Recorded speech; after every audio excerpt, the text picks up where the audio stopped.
And we should be about live, I think. Waiting for confirmation as usual.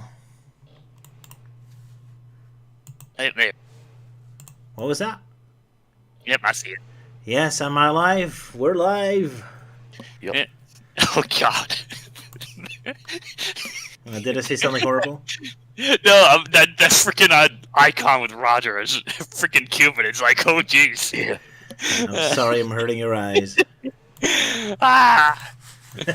Should I make it smaller? No, it's fine. I suppose it depends how many people are just going to respond to it, like saying, "Oh my God, Roger, what are you doing below?" Blame my wife. She requested it. Yeah, she wanting you to go all natural. Of course. My birthday suit. Yeah. Yeah, welcome everyone in a very weird stream today. I had different plans, but they all fell through. So there's a very last minute thing where we're just going to improvise, I guess. Luke and the captain won't be around because I didn't warn them in time, so it's not my fault. Well, we did mention we did something about changing plans, but it somehow got lost in the main chat room. So I guess next time that happens, we should just contact everyone individually. Yes, I should. I need to learn more lessons about this. Oh well, that's the risk you take when working with me. All these last minute changes. My poor wife has to improvise a lot as well. But yeah, today we have some Melting Man prepared something for us. Oh, I don't have to preview picture in this, but yeah, we have some weird Sonic Archie style storybook, Valentine themed, to go through, I guess. It's something like that. Because, usually with Valentine's Day, I'm kind of in a whole bah humbug mood. But I'm like, well, if we're going to do one Valentine's themed stream, then I guess it would be this particular book. Sonic Archie, yes, exactly. Well, not quite. It's kind of a... well, it's just weird. Well, basically, it's part of a Golden Book series called, the one we're covering is Sonic 2, The Secret Admirer. And it's definitely a weird one. This was back in the day when Sad AM and Adventures of Sonic were still the more current stuff. So other media kind of just based off their stuff off of that particular era. So yeah, it's definitely weird, especially in this book where they kind of combine certain different styles of characters. Yeah, because this is made in 1994, yet they still go with the very early Sonic Archie, it's still the alpha version. Yeah, especially since it's just because of the fact that the artwork for this book was done by...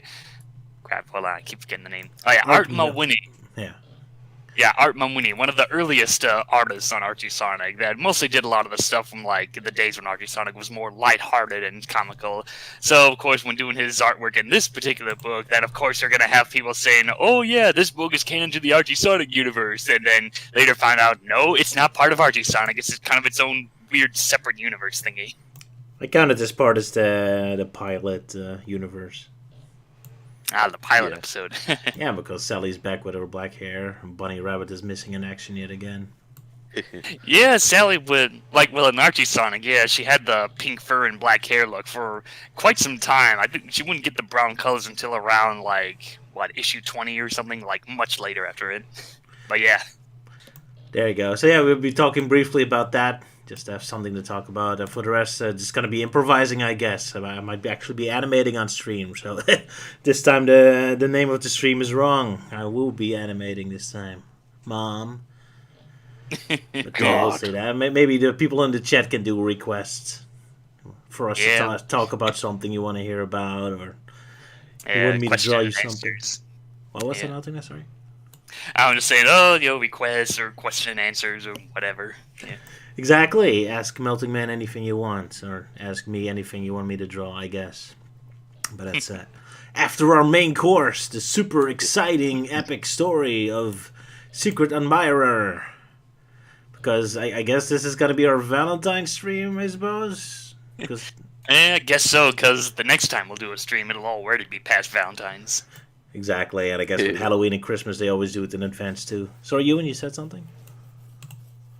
No, just realising, it would have been after Valentine's Day. Bit of a shame we don't do Sonic X, because the next episode was also very romantically inclined with Vector and Vanilla. But I felt kind of unfair towards the captain and Luke to talk about Sonic X now since they didn't have time to prepare. They aren't here yet, so guess we'll save up Fleetway and Sonic X for next time again. But yeah, I haven't had a chance to watch Sonic X as well since I only just had my laptop brought back. That's a shame. Man, your laptop had a lot of repairs lately. Yeah, it's always with the fan, but it seems to be behaving now. Is it a crazy fan or a calm fan? You know, haha, fan of you and haha. It's my to make better work so you get better fans, like me. Except my fan on my computer is also kind of broken, so I shouldn't be talking. Yeah, no, because, I mean, I'm sure it's still making that sort of sort of noise constantly. Yes, it does. Not as bad as it used to, but need to be careful with my computer, yeah. Give it love and attention. Well, I mean, you give it attention, but I'm not sure about the love part. Because I imagine you keep thumping it at times like, work, you stupid machine! That's more my style, yeah. Oh well, I should be buying a new one. Maybe I do buy that Sonic Tower I see a lot now, with the Sonic Avenger on it. Yeah, like the one the captain has, yeah. Exactly. Nah, I don't want to be too nerdy, I guess. Well, we'll see. We'll see what we'll do. But yeah, shall we start with Secret Admirer? This thrilling story based on Sonic 2, the video game. Not really.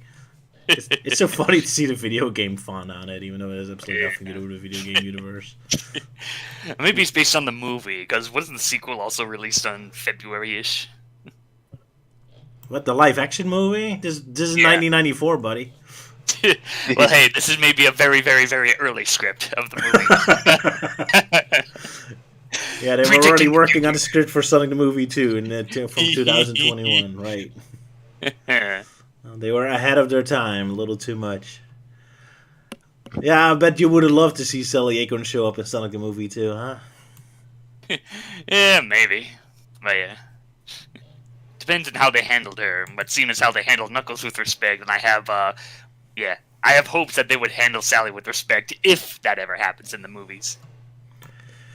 Sure. I mean, having strong female characters is trendy these days, so I'm sure they would. Right, so, does anyone want to do the synopsis of this exciting, thrilling story? Dedicated in memory of Jeffrey Scott Davy. Ooh, young Sonic fan who died. That's sad. Yeah, maybe. Well, yeah, I guess I might as well give the description here. Sure, you're the expert. Alright, so here we go. Secret Admirer. So it starts off with a typical day for Sonic, who's making a foul of Robotnik's SWAT bots, and manages to trick them by crashing them into a tree, and then heads down the secret tunnel and back into Knothole, where Sonic's like, that was way past cool, and Sonic's like, oi, bastard, clean up your mess with your dirty shoes and everything. It's like, dirty up a cave. Yeah. So after that, they're like, oh, hey, the picnic's today. Yeah. So they all head on over to the picnic to have some nice chili dogs with Rotor's new Smog Sucker 2000 that he made specifically that it could, this dome has a top suction device that draws the smoke up through these tubes and into the storage canister. So that way, if they're having a barbecue, Robotnik won't be seeing their smoke. It's like, that's the secret location of Knothole. Mwahaha. So they're having a picnic in privacy. And so they're all having a good time, and then they notice a weird message that's popped up. It's like, oh, you're pretty keen. It's like, oh, wonder who's that. So they all begin to speculate that there's a secret admirer that likes their work. So, of course, Sonic thinks, like, oh, maybe it's that time I defeated those bots up in Robotropolis. Then, of course, Antoine has his own version of that same story. And then Tails has like a gift of flowers because he thinks he has the secret admirer, which Sonic yucks it up, which is kind of a bit of a jerk for Sonic to do with his little buddy. But anyway, he's using his telescope thing to keep an eye on what's outside of their secret hiding space. And he finds a mysterious message that's like, oh, you're my favorite freedom fighter. Meet me over at the Mud Lake today. It's like, I guess that's for me. Do. And meanwhile, back in Robotropolis, we have Robotnik who's spying on them because it turns out he was the one that sent out all these messages about the secret admirer as a way to find a way to get into Knothole and fight off Sonic the Hedgehog. So back in the forest, Sonic's getting all ready, getting a tie on. He's like, oh, there's a gal over there. That must be my secret admirer. But it turns out, oh, no, it's Sally. It's like, wait, what are you doing here? Oh, I thought I had a secret admirer here. So, of course, everyone shows up like, oh, I thought we all had secret admirers. And Robotnik's like, no, you fools, I am the secret admirer. Mwahaha, prepare to die. So Sonic's like, oh, yeah, well, that ain't happening, Robotnik. So he quickly uses Rotor's barbecue device by lifting up the pipes to make the smoke come off so that all the buzz bombers are getting dizzy and confused. So Sonic uses tornado spin to defeat them all. And Robotnik's like, oh, curse you, Hedgehog, I'll get you next time. And then the story ends like, well, there's no secret admirer, but hey, at least we're all good freedom fighters. Which Antoine's like, yes, now would you please give me back my ties? It's like, oh, sorry, Antoine, I don't even want to get tied down anyway. Hoo-hoo. And the story ends. Da-da-da-da-da-da. What an epic story. So what were your thoughts, Ewan? You love this story? Yeah, well, I had a quick skim through, and then of course I noticed it was that one sort of page in which Sonic basically just pokes fun at Tails, which to me was like Sonic is channeling his inner Fleetway. Well, he didn't call Pretty him much. Pixel Brain, I guess. So. Yeah, but just obviously poking fun at him, much like in that one of the earlier stories where he was gloating about how he defeated all the badniks, and Tails is like bummed out, like, oh, I really want to be there and help out, and Sonic just laughs at him for missing out. I do very much get a Fleetway feeling, especially in the amount of background jokes. Like, you get this whole list of rules of Robotnik City, or the in case of emergency breaking of a fly swatter and all that. Like, all those background jokes really reminds me of Fleetway. Oh, The yeah. art is a lot more clean. Yeah, the case just says, in case of stupidity, break glass. He really starts beating up his partners. Yeah, that's another weird thing about this story. It's like, yeah, we have Snively and we have Klutz, like, okay, SatAM characters. But then you have Robotnik, who's designing his Adventures of Sonic style. And it's really weird. It's like most of these old Sonic children's books are pretty much have that same thing. It's not just this one. It's always like whenever there's a Sonic children's book, it's like, oh, they have to design Robotnik with his Adventures of Sonic design, because I don't know. I guess they thought the SatAM design was too scary, or maybe they thought that was like the definitive design for Robotnik. Yeah, I don't know. It's weird. It's kind of like this weird, like, Mandela effect, you know? Yeah, I guess so. I also found it noticeable they refer to both Cluck and Snively as badniks in the text. So I guess Snively is a badnik in this one. He's secretly a robot. It's kind of funny to see Cluck, that parrot, walking around like a normal badnik anyway, because in the cartoon he always just sat on Robotnik's shoulder. But I don't know if that's also true in the Archie comics, but to me it's kind of funny to see him just walking around like that.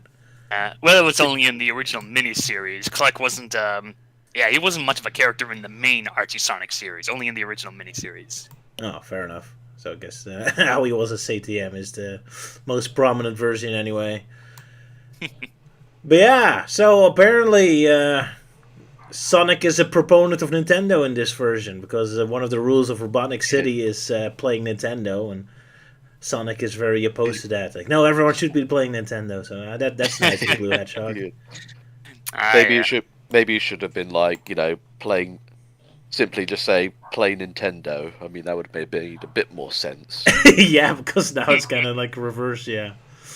So they try to have like a meta joke there, but they kind of screwed it up. Oh well. Yeah. Or not. Maybe they do genuinely love Nintendo. Who knows? I guess Sonic does like Mario. Ah. I guess this was predicting the future of the whole, like, oh yeah, they get along well in the Olympic Games series, blah blah blah. Yeah. Well, hey, if it's the script of the movie we made in 2021, then sure, I guess they were looking forward to in the future. There you go. What was another funny background joke? Oh yeah, I love the little the medals Antoine gave. Like, you see all these citations of bravery in the background, but all written by Antoine for himself. And that kind of got it out of me as well. Yeah. Like, I was kind of wondering at first, when did he get them? Before Robotropolis was created or something? But then, like, oh, he wrote it to himself, of course. Yeah. Of course. That's such a perfect moment. Yeah, I love that. I love narcissistic jokes. Yeah, not much to say about it. cute story, I guess. If I was a kid, I would love this.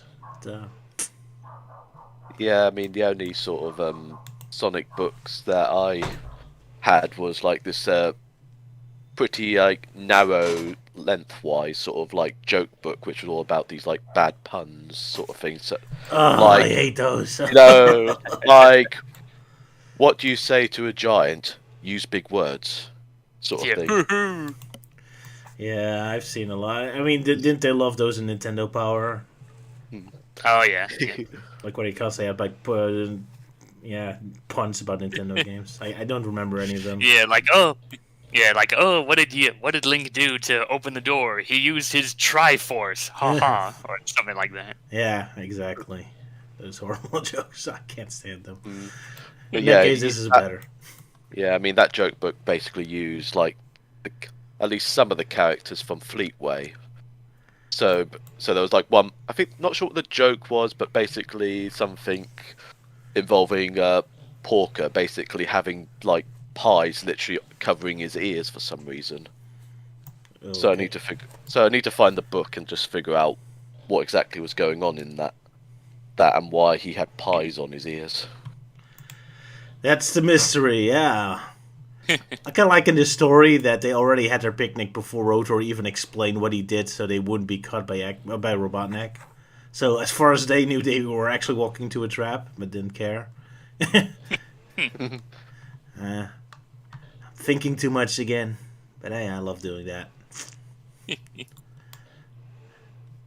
Also, kind of funny that Antoine said all the ties belong to him, because I don't think I ever saw him wear anything other than the same outfit as usual. His weird French soldier outfit.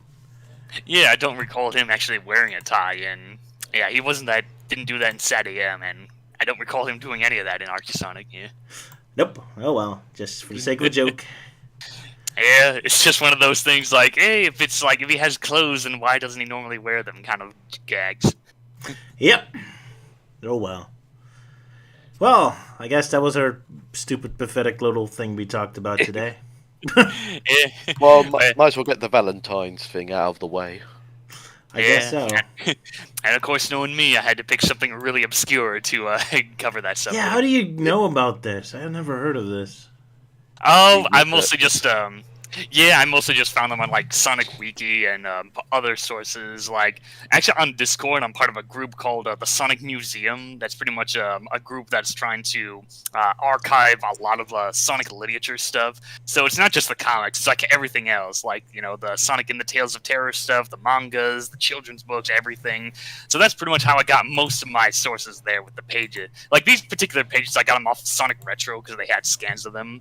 But yeah, I think they're also on the different Discord chat too. And of course, I also helped contribute that group when I posted a link to the full scans of the Sonic Dash and Spin mangas, and all translated, because some of these scans on the site are not translated. Like, there's a good chunk of the Shogakukan Sonic mangas that are all still in Japanese, and I can't read Japanese.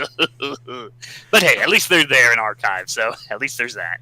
Fair enough. You save them, and thanks to our stream, I guess they get more attention. Although not too much, but yeah. So this is your joke book you had? Yeah, that was the joke book. From Ladybird. That's a pretty tall, thin-looking book, yeah. I know, that's kind of why it was like very strange at the time. Yeah. Yeah, who knows? Looks very uncomfortable, yeah. Hard to put in a bookcase and all that stuff. Oh well. Yeah. Well, it seems we already got a couple Q&A questions, so I guess we'll just get to that part.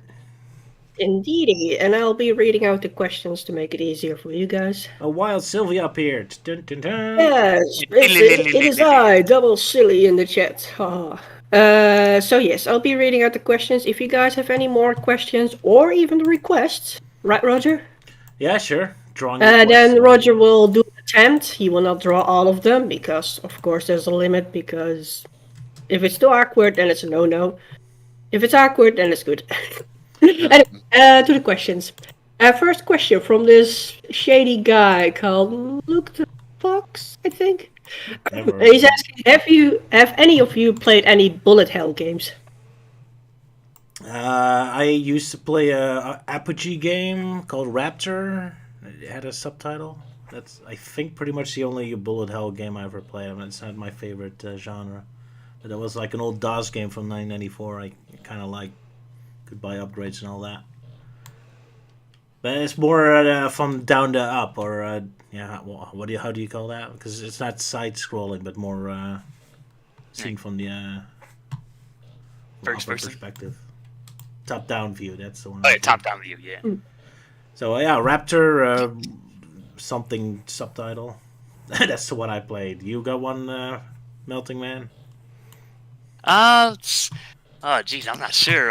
Does Cuphead count? I mean, some of the bosses are Yeah. pretty much a category of That's a hell. bullet hell, probably. Yeah. Yeah. Yeah, I think that's more of my main experience with bullet hell games. Is just with Cuphead, with the crazy boss fights, like especially with the scientist guy with the robot. Like the first couple of phases are good, but then you get his final phase, and it's just bullet hell, where he summons this emerald, and there's like electric shards, like flying all over the place. It took me a while to beat that guy. There's also this rare game we'll probably never talk about called Sonic Frontiers. I think that also had a bullet hell sequence. Yeah, the final boss. I mean, that's probably the only closest thing I've ever Oh yeah. got The to. end. Oh, you also Yeah. played those games? Oh, I'm surprised. Even I have played it. Amazing, isn't it? Yeah, what a coincidence. The least Sonic fan over here at the moment has finished pretty much Sonic Frontiers. Yeah, Good. I imagine people- Sylvia has also played one being Undertale. Yeah, that's Apparently pretty that much. counts. At most times, it's like bullet hell. Indeed, mostly it's like dodging. But then, like the last boss, the true boss, even has like bullet hell going on. Yeah. Cool. Alright. The thing is, I did see once a bullet hell style game when I was in South End at a arcade, which I always wanted to find again, but I don't remember the name again. I remember it had like very early 3D graphics, but it was just 2D side scrolling. But I have no idea what it was called. It was a fun arcade game. But yeah, that's about all the bullet hell games we played. I guess that's not our not our genre. Yeah, I can It's see probably like not the. people. Yeah, it's probably not the case. But is Space Invader, is that right? Game, is that actually a bullet hell game or not? It's an early No. version of it, I suppose. Perhaps. Because the enemies come closer, but not all of them are shooting. Yeah. I Oh, mean, it's another just one I like- played was R-Type for the Game Boy. Like I had that one at a friend's house at school back in the old days. Oh, yeah, Space Invaders counts, I guess. It was a very early version of it. I also had a Konami arcade game compilation of the Game Boy Advance. I also had a bullet hell game, but I don't recall the name anymore. I mostly played Russian and Frogger anyway. Yeah, I guess that's not our favorite genre. Sorry, Luke. But Okay, so we'll go to the next question. From this French guy, I think. Bonjour, Gotharoth. Little question for Q&A. How did Roger and Luke met for the first time? the first time, you mostly got Luke to thank for that. I just made animations on Newgrounds, and he just randomly started talking about it, how he wanted to do a voice. And well, Luke has one of the most amazing voices ever, so that was an easy yes for me. Yeah, Luke did answer that question also in the chat, saying, I met him on Newgrounds when I was known as Legolas969. Nice. Yeah, so the first time I met him, I imagined him having blonde hair and a long blonde hair like Legolas. That's not quite close to reality. But yeah, how we actually became personal friends and met up for the first time, that's a harder one to question. Like how he transcended from just being a voice actor to a friend. That's, Well, I believe it was in like summer of 2009 when you guys first met. yeah, that's In true. person, But then we in already person. were friends, I guess. We knew each other. But that's the first time we met in person, yeah, when Yeah. we visited England. Because I had so many British friends, fans, I guess. Friends, so I guess I wanted to see them in person for once.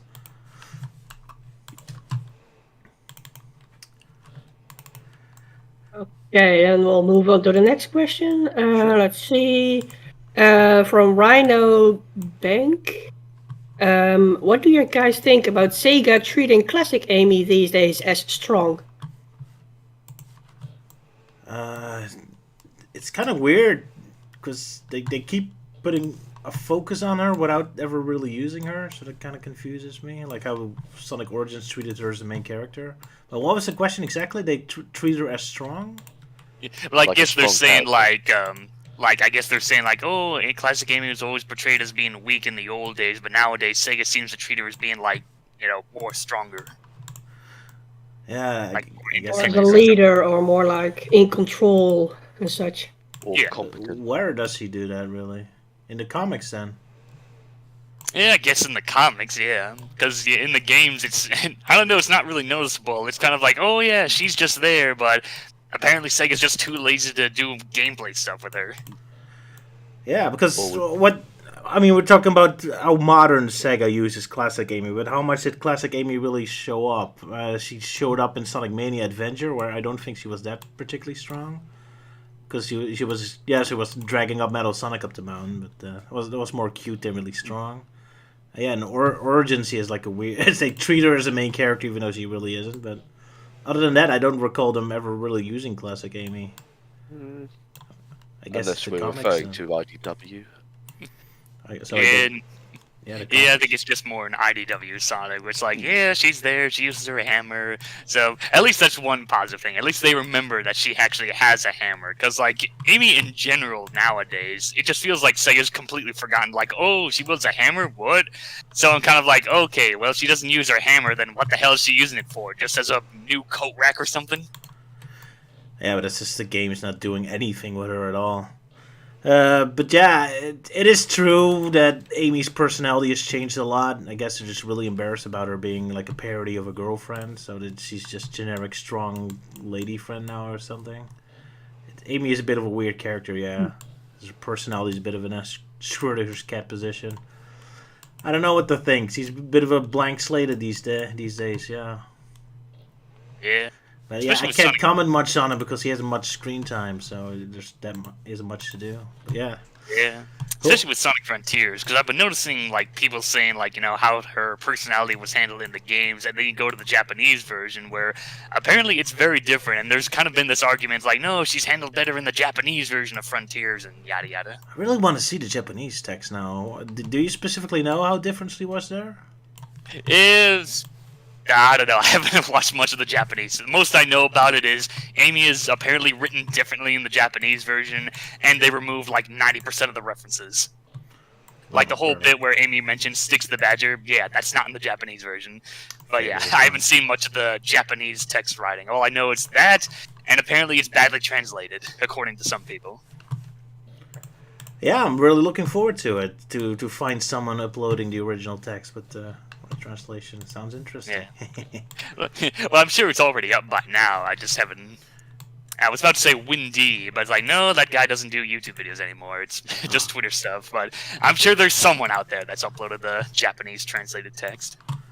All right. One day we should check. All right, maybe we can do it for this stream since we're kind of filtering up anyway. So Roger, you got a few drawing requests. Uh-oh.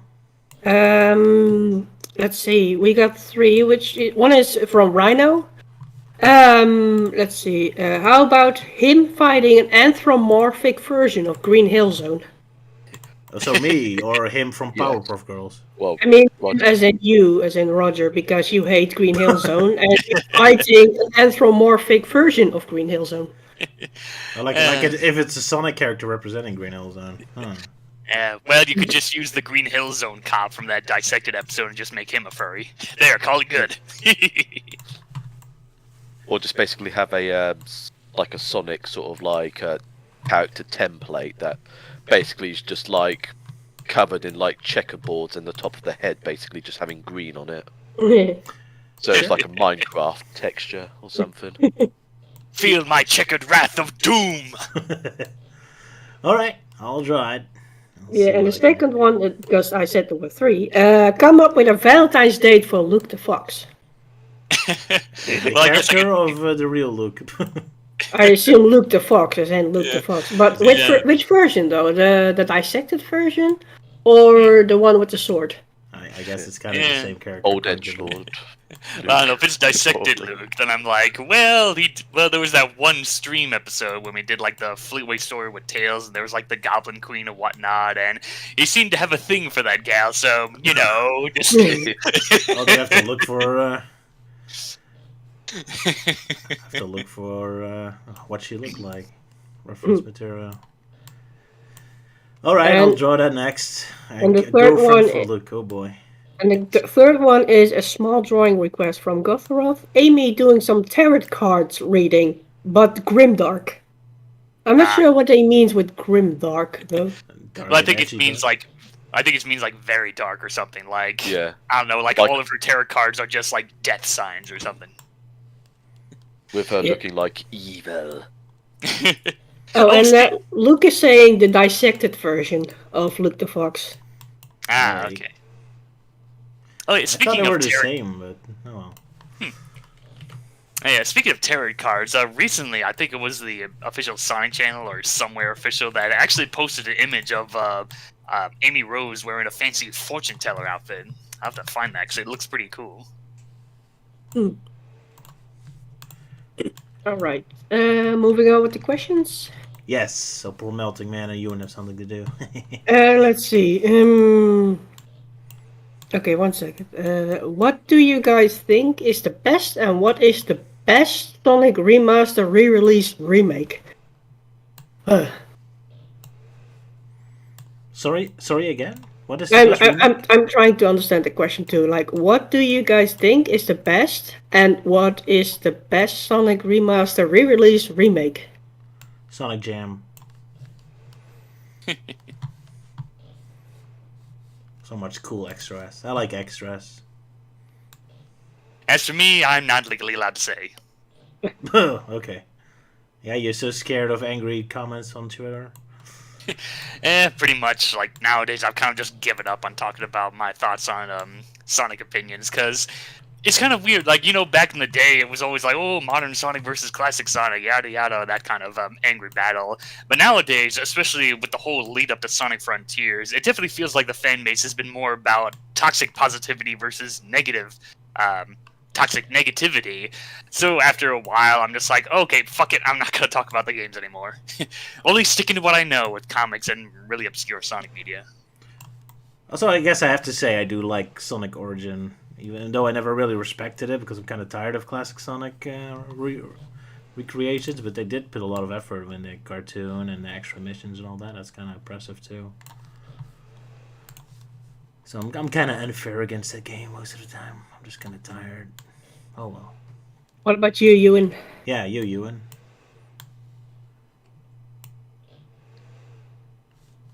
Ah, Or maybe he went off for dinner.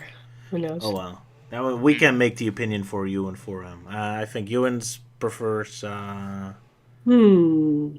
Jams. No, he prefers Sonic Jam for the Game Con or something. Oh, it's the game comp. Oh, Ewan is here. Yeah, answer. sorry. Yeah, You like just Sonic that- Jams with Sonic CD and Sonic R and Sonic the Fighters? No, it means American Page 1. Oh, That wasn't a Yeah. remake, smarty pants. Darn. what was that about though? What is your favorite Sonic Remaster, remaster, re-release. re-release thing? If you Sonic don't Avenger have 2 one, with the new multiplayer levels? Sonic Avenger with the Game Gear level stuff? Sonic Jam? Maybe- Sonic Jams? I think for me, like, if I was to go for choose which one, I think maybe probably perhaps Mega Collection, just because like it was like the first time I finally got to own and fully complete all the games, all the Sonic games, because back then I never owned a Mega Drive, so the opportunity of finally being able to play and complete all these stages just to me was like yay sort of thing. But if there's one downside to it though, like there was no save states, Ooh, so obviously I couldn't how just dare like they. stop playing the game for a bit, put it down, and then just come back to it later on. I have to like leave the game running and then just come back later on when I'm like a bit more interested in playing again, because that's the only way I've been able to complete like Sonic 3D Blast or Flicky's Island just because it's goes on for so long. Like I need to have a small break from it. That's true. Yeah, I'm surprised Melting Man didn't call it his favorite compilation because it's the only one that acknowledges Sonic Archie, isn't it? Which one? The Mega Drive? Mega Collection. Yeah, Mega Collection, yeah. I did briefly talk about that in my Sonic retrospective video, where I talked about, oh yeah, they had scans for Sonic's furs, and that was one of my earliest exposures to, like, the old days of Archie. But yeah, I like that, and I guess if I had to choose one, I guess I'd go with Sonic Adventure DX, mostly because with the unlockable content where you could unlock the entire Sonic Game Gear library, and if you're not using emulators, that's pretty much the only better option of playing those games, because, you know, Sega likes to pretend that they don't exist anymore, which is a real shame, because, you know, some of them do have their qualities and could be upgraded better, but at least, you know, we have fan content, like the amazing Sonic Triple Trouble 16-bit, and that was a good one. There you go. All right, do we have more questions? Yes, indeed we do. We've got a question from Dolius the Wolf. Hello, Dolius. The question is, what would you do for a Klondike bar? A Klondike bar? What? Yeah, it's a brand of ice cream, I'd have I to think. double check what a Klondike bar even is. I have no idea. That's not the last name of Chris. That was Thorndike, right? Yeah. What would you do for a Thorndike bar? Now, a Klondike bar is like a brand of ice cream. Yeah, it was ice cream novelty consisting of a square ice cream coated with a thin layer of chocolate. So it's not a pub in Scotland, because Klondike was a place in Scotland, or was it in America? Yeah, I don't know. I just sounds familiar from Scrooge. But yeah, the whole slang, like the whole wording there, that was pretty much always their catchphrase or slogan advertisement for the stuff. Like, oh, what would you do with a Klondike bar? And the commercials always said, like, oh, I do something like crazy or weird or something just to get my hands on a delicious Klondike bar. I never had it. No, I want to. Or don't. Nah, I don't know. Sounds delicious. I was just trying to recall what exactly they're normally called here, and it's basically just a choc ice. Choc ice. Choc ice. Literally just like a block of ice cream covered in chocolate. What would I do for a choc ice? I don't know. I'd probably just go to the shop and buy one. You're so boring. You do the effort of leaving the house to go to the store to get it. Exactly. Like, would I go like out when it's all nice and dry, or do I just go out when it's all like torrential downpours with like thunder going on? Like, would I risk my life for a Thorndike bar? No. I'd go on a murder spree, because then I can blame it all on them. Like, it's their fault. They told me to do something drastic. And I guess what I'd do is just fly over to Sega's headquarters, and I'd just be like, hey, look, Sega, cool visuals. Fucking use them. And then slap them.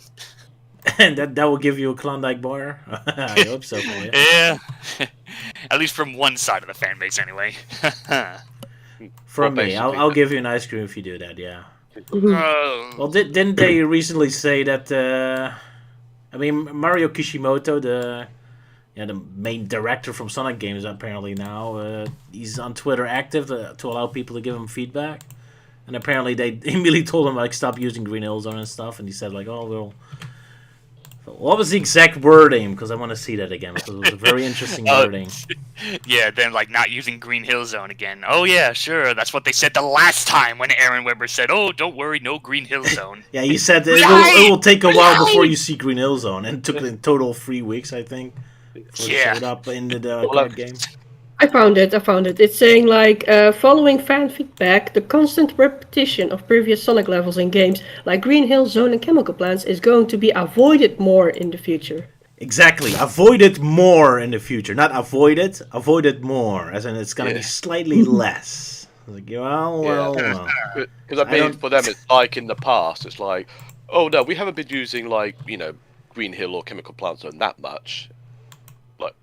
But if you're insistent, then we will only just include one level next time. Yeah, the cyberspaces in Sonic Frontiers only had 20 Green Hill Zone levels, so the next one will only have 15. So that's still less of it, right? Well, Ha better ha. than more. That is better than more, I suppose. Yeah. Well, to be fair, in Sonic Frontiers, you can completely ignore the cyberspace levels. I think there's only 2 that are mandatory to play, but other than that, you just ignore them. It's the principle at this point.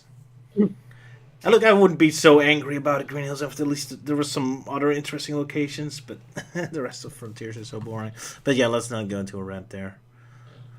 Let's be hopeful for the future or something. What if you start playing a new Sonic game that they make, and it starts off with the Green Hill Zone? What a surprise! But the twist is, once you start the level, it's being blown up, like egg bombs are falling and all that stuff. That's kind of Would that make it better? That's kind of Sonic Forces starts. Yeah, But kind of. more drastic than that, I guess. Well, That'll be nice, I suppose. yeah, because I mean, I imagine with you, Roger, you'd just be doing the same sort of thing of where the game starts off and you're in Green Hill Zone, but then as you go along, it just gets more and more, well, not really destroyed, but you just like saying, "Oh, I can't be bothered with this," and the level design just gets crappier and there's no texture. It just gets to the point of where it's just a void of like, I give up, sort of thing at the end of the level. Pretty much, yeah. That sounds like my kind of joke, yeah. And I guess if I had to do a more different take, it's just, level starts off with Green Hill Zone, but then once you get past the loop, and then bam, the level turns into this, like, giant monstrous form, like something out of a Kirby final boss game. That'd be different. Like a womb level. Terrifying. Yeah, or turn into, like, the final boss from Kirby 64, where every time you hit it, it constantly bleeds. Ooh. Dark and edgy. Gotta love it. Alrighty, next question. Yes, let's move on. Alrighty, this is a question for all the team. Favorite Fleetway exclusive character so far? In his case, he's saying me. It's a tie between Captain Blunder and Commander Brutus. Yeah, Gotham. that one, Brutus. Oh yeah, Commander Brutus. We haven't gotten that far yet. I like those 2 cleaner ups. Those. Oh yeah, the boss. Oh yeah. Just because how awesome it is, it's just gonna shove the kid into the robot that was never resolved. I love that. Yeah. I'm free. Nope, we need you. Nope. Yeah. I'm free. Gotcha, bitch. Now I feel bad at not knowing their names because they're my favorites. I think it's Cam and Bert. Oh yeah. Oh yeah, the cheese puns. Yeah. Yeah. That's the one. Yes, Cam and Bert. Those are my favorites. But Captain Those Plunder is make- pretty awesome too. Yeah. I mean, especially when like seeing Nigel's artwork. It's like Yes. the crude sort of art style of where he's always like yelling at people and Yeah. just like grabbing people by the lips and threatening them. I love it. Man, I love these Yosemite Sam style characters, like constantly angry. I mean, I'm glad I don't have them in real life. That would be a nightmare. But as fictional characters, that's awesome. Yeah. Let's see. As for my favorite Fleetway exclusive character so far, it's mostly a Short Fuse the Cybernetic. He's kind of cool. He's kind of like Fleetway's version of Bunny Rabbit in a way. Just squirrel character that becomes a robot. It's like, oh, I'm gonna fight for my friends and yada yada. So it's pretty cool. And the other one is Simpson the Cat, the not Felix the Cat of the bunch, but hey, it's old timey rubber hose cartoons, and I always like that kind of stuff. Fair enough. I suppose for me it'd also have to be Short Fuse the Cybernetic because it's a robot character even though there's like a living person still inside of it. I mean, for me it's like, well, this is so cool sort of thing.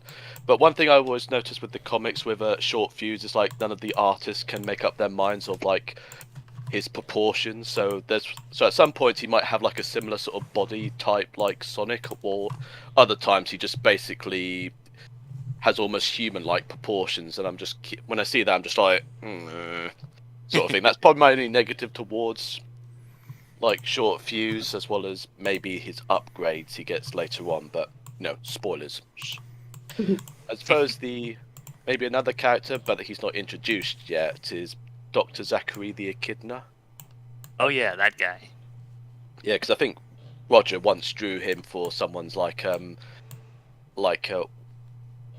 fan fiction sort of thing, like almost like an opening type thing of where the Chaotix are basically dealing with all these like bad Oh, guys. that and RPG thing, yeah. Yeah, and of course one of the characters he drew was basically Mighty going up against Dr. Zachary, and he just points his gun at him and blasts Mighty, going ah!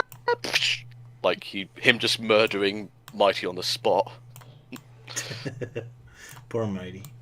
But yeah, I do kind of wonder though whether or not like Zachary came first before any of Ken Pender's echidnas. Yeah, that's a good question. Should we suing Penders for that? Because I mean, if we do the research and it's true, like, you know, Zachary came first, then we go, but like, he came first, nah, nah, nah, nah, nah, sort of thing. I'm sure people already brought it up to Penders. People are constantly egging him on. I almost feel sorry for him. Mm. Yeah, I know some people have made some comparisons to Dr. Zachary with Dr. Finivus, Archie Sonic character that wouldn't be established until much later. But yeah, they're both like white albino echidnas, like evil scientists, that kind of thing. Yeah. But yeah. Although if I had to pick a favorite, it's definitely Finivus. He looks badass. It's definitely one of my favorite Archie Sonic villains. Alright, there you go. Well, maybe we'll get to that one day. Melting Man will be so happy. But we have a lot of Fleetway to go through first. Yeah, still gotta go through play. Yes, Sylvia, you got something else for us? Let's see. Someone was asking, just a quick one. Is Roger drawing with a mouse? Yes, he indeed is. I'm drawing with a mouse, yes. I've always done that.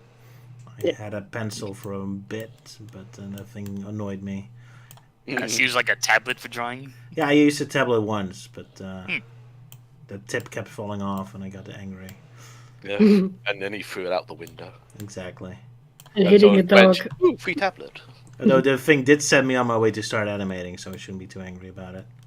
But yeah, and since then I've been too artistic to try something else. So Don't need to get around to getting a tablet. now I'm kind of rusted in my ways. Well, if it makes you feel better, I always draw with a mouse whenever I do images in Photoshop and everything. There you go. Doing everything from scratch, because I know people like they sketch it out or whatnot. I sometimes did, but then after that, I kind of got fed up. It's like, no, I'll just do everything from scratch, just edit everything in there. It's a bit painstaking, but at least I can adjust how this angle's supposed to look, or this arm looks decent and whatnot. Because yeah, I always suck at doing arms and legs. So am I. They're not easy. Hey, Ewan, are you good at arms and legs? Well, in terms of like drawing with a mouse, Just drawing at all. usually I'm fine with whatever, however I draw, but I want to get into like actually drawing with a tablet, but one with an actual screen on it, because trying to draw it with like a standard sort of graphics tablet with no screen, that's like stupidly difficult for me to do, no matter how many times I try it. So that's hope your to new get one of those birthday one present day. you're hoping for. Hopefully one day. But I mean, I am okay enough with a mouse because I did draw like a while ago on the SatAM reduced reanimation project, a Dr. Robotnik doing that like that meme from The Emperor's New Groove of like that, ooh, that's good, that's very good indeed sort of thing. Alright. But not sure where I saved it at. I'll quickly find it. Because I mean, that's like one of the examples of how I draw with a mouse. Alright. Cool. Let's see, where are you? Where did I... Alrighty, then next question. Sure. Let's see, where were we? Surprised we got so many. Yeah, they just keep coming because we keep asking. So just a reminder to everyone, you can keep asking questions through the stream, because that's the only thing we'll be doing while Roger's drawing request pictures. Which you also can still keep asking for. But keep it to a low minimum, everyone. Roger can draw, but he's not supersonic fast. Ironically enough, no. Yeah. Not a speed demon. Let's see. Another question from Rhino Bank. One non-Sonic question. Which is your favorite of Roger's animations? Do I answer that question too? Yeah. Well, you could see the question for you. Like, Roger, what is your favorite animation that you've made?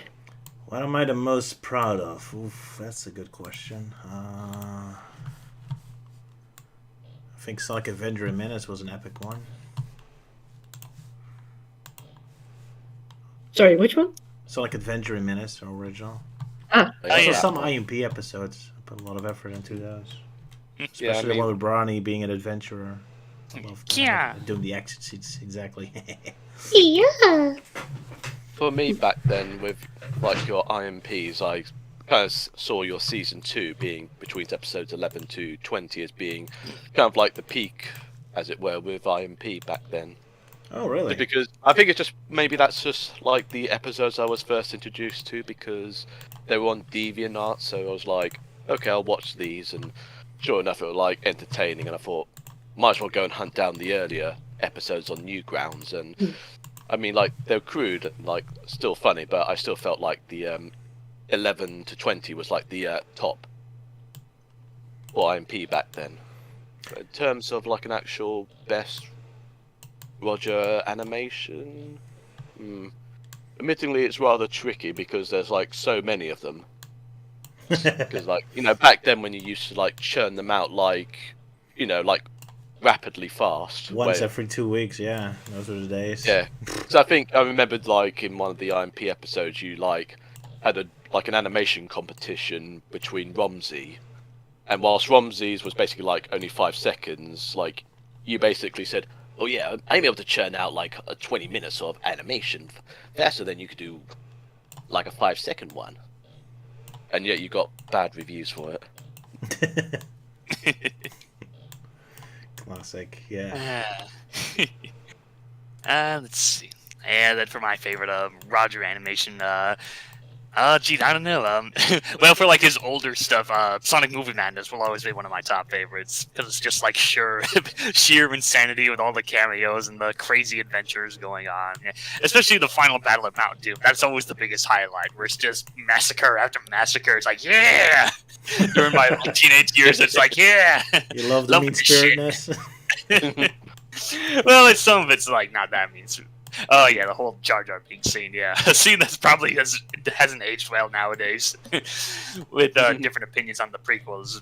But yeah, and then I guess in terms of some of Roger's more recent stuff, one I can think of is the Sonic Forces in Minutes. That's probably one of my favorites. Yeah, this big 4-part story where part 1 is kind of like the basic like Roger's style, the parody spoof in a way, and then the rest of the parts is just randomness. It's like, oh, let's have Robotnik, mess around and doing stuff. And of course, part 4, that's always another big favorite of mine, because it always feels like more of a spiritual successor to the big battle in Sonic Movie Madness in a way. Pretty much, yeah. Yeah, and not just because of the fact that I made a cameo in part 2. That helps. Well, celebration of all Sonic fans, and I got Ewan to thank for adding more cameos, especially SNK. Yeah. That got me a lot more extra attention. Yeah, because I thought I might as well just include like whatever random characters. Because I mean, because you said just throw any random characters you want to. Because you mentioned like I'm a little too afraid to add characters, and even when you did add characters, you usually got the odd person grumbling at you about something, saying, "My character's not like that. Why didn't you call me to basically voice my own character?" Oh yeah, like Ewan. Oh yeah, there was one character that showed up in there who had like a speaking role. It's like, oh, are you like a fan of this and that? And Robotnik's like, what are you talking about? And the guy that had that OC was complaining like, oh, why did you have it sound like me? I should been voicing the character, yada yada. Oh Yeah. well, But that's how it goes. I don't know. Maybe it could have been monotone at that point, being like, "Oh, you are one of those people." Okay. I guess I could have, but then again, I deliberately didn't want to do any fan bashing. I would make it too mean spirited. Yeah, That's what- and yet in some ways you that's what- did with how you constantly attack the classic Sonic fans in that parody.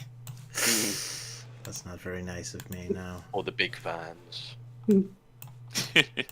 Well, if I had to say like favorite episode, I can't. There are so many episodes that I can't say like this is my favorite. This is my favorite. But the two that would pop out would be the Underground episode. It was quite a big project. It was like a two-parter Yep. from IMP. Because there was yeah, so much going on, and I liked a bit when being in the underground with Sodi and Hyrule with the flashlight effect, which I really liked. Yeah, that's And kinda yeah, so there was quite a bit going on. Also, the episode with H-Hog and Ginny's family. I keep mixing up characters. I don't know why. Just action packed. Just yeah. That was a dramatic one, yeah. And the faces of the family of Ginny's family, like very angry, like and such. I remember that. Yeah, Enough there's probably praising another. of me. What are the worst videos I made? Hey, yeah, constantly judging poor Atog. Yeah, all looking at him like going, The worst. what- Worst. what Need a worst? moment to think. Yeah, I was just about to say, like, one of these days I got to get back into marathoning IMP because it's been a while since I watched the series. Like, I watched the newest one that Roger posted, but as for the past episodes, my memory's a bit hazy. They should be standalone enough that you can watch them without knowing all of them. Oh, Lucas saying something in the chat. Could you draw her right arm picking me up, which explains why I'm floating? Oh, Unless Roger's like literally just moving her. Alright. Yeah, that's probably She's and lifting- and Luke lifting me up. likes it that she's tall, so keep her tall. Apparently. very well. I'll adapt. He likes them tall. There you go. So shrink Luke down. Oh, Gothroth is also saying his favorite IP episodes were the pool party, pool pirates one, and the ninja gun one. Oh, the pool pirates was a fun too. Yeah, like the fantasy going haywire and yeah. I always love that sort of thing. Mm. Like fantasy versus reality. Yeah. Alrighty. Worst episodes. The worst videos of all Yeah, time. first video. I need to learn my lesson. That's a tricky one. But like worst as in quality or worst as in story and such. Worse as in you don't want to see it ever again. Hmm. It's tricky. Not sure, really. I mean, even when there are some of Roger's most oldest stuff, I mean, I would still pretty much watch Yeah. them. I know one that Roger wouldn't want to see ever again. And that's episode 16, which is coincidentally a Valentine episode. Oh, I only now saw the Luke's date Melting Man recommended. Oh well, I improvised. Sorry. I mean, you could just show it on the screen of what it looks like. You know, once you finish drawing. It kind of looks like she has a goofy nose muzzle. How do you say like what the nose is? Oh, yeah. It reminds me of Goofy. Yeah, dog muzzle. Yeah. Oh gosh. Kinda. And this was Melting Man's recommendation. It could have been better, yeah. Oh well. Oh, you could just throw it in anyway. It's like, oh, Luke's got a new date and he's cheating on the Goblin Queen. He has a double date. Yeah, Twin double date. sisters. Oh my. Oh, wait, now it looks like she kind of has like a Wonder Woman outfit. Is it? Does it? Or is it just? Oh well. It kind of looks a bit Wonder It kind of Womanish. resembles it just because of the red top. Top. Yeah. Just a red top, that's it. If anyone is wearing a red top, it's not like instantly Wonder Woman. Yeah.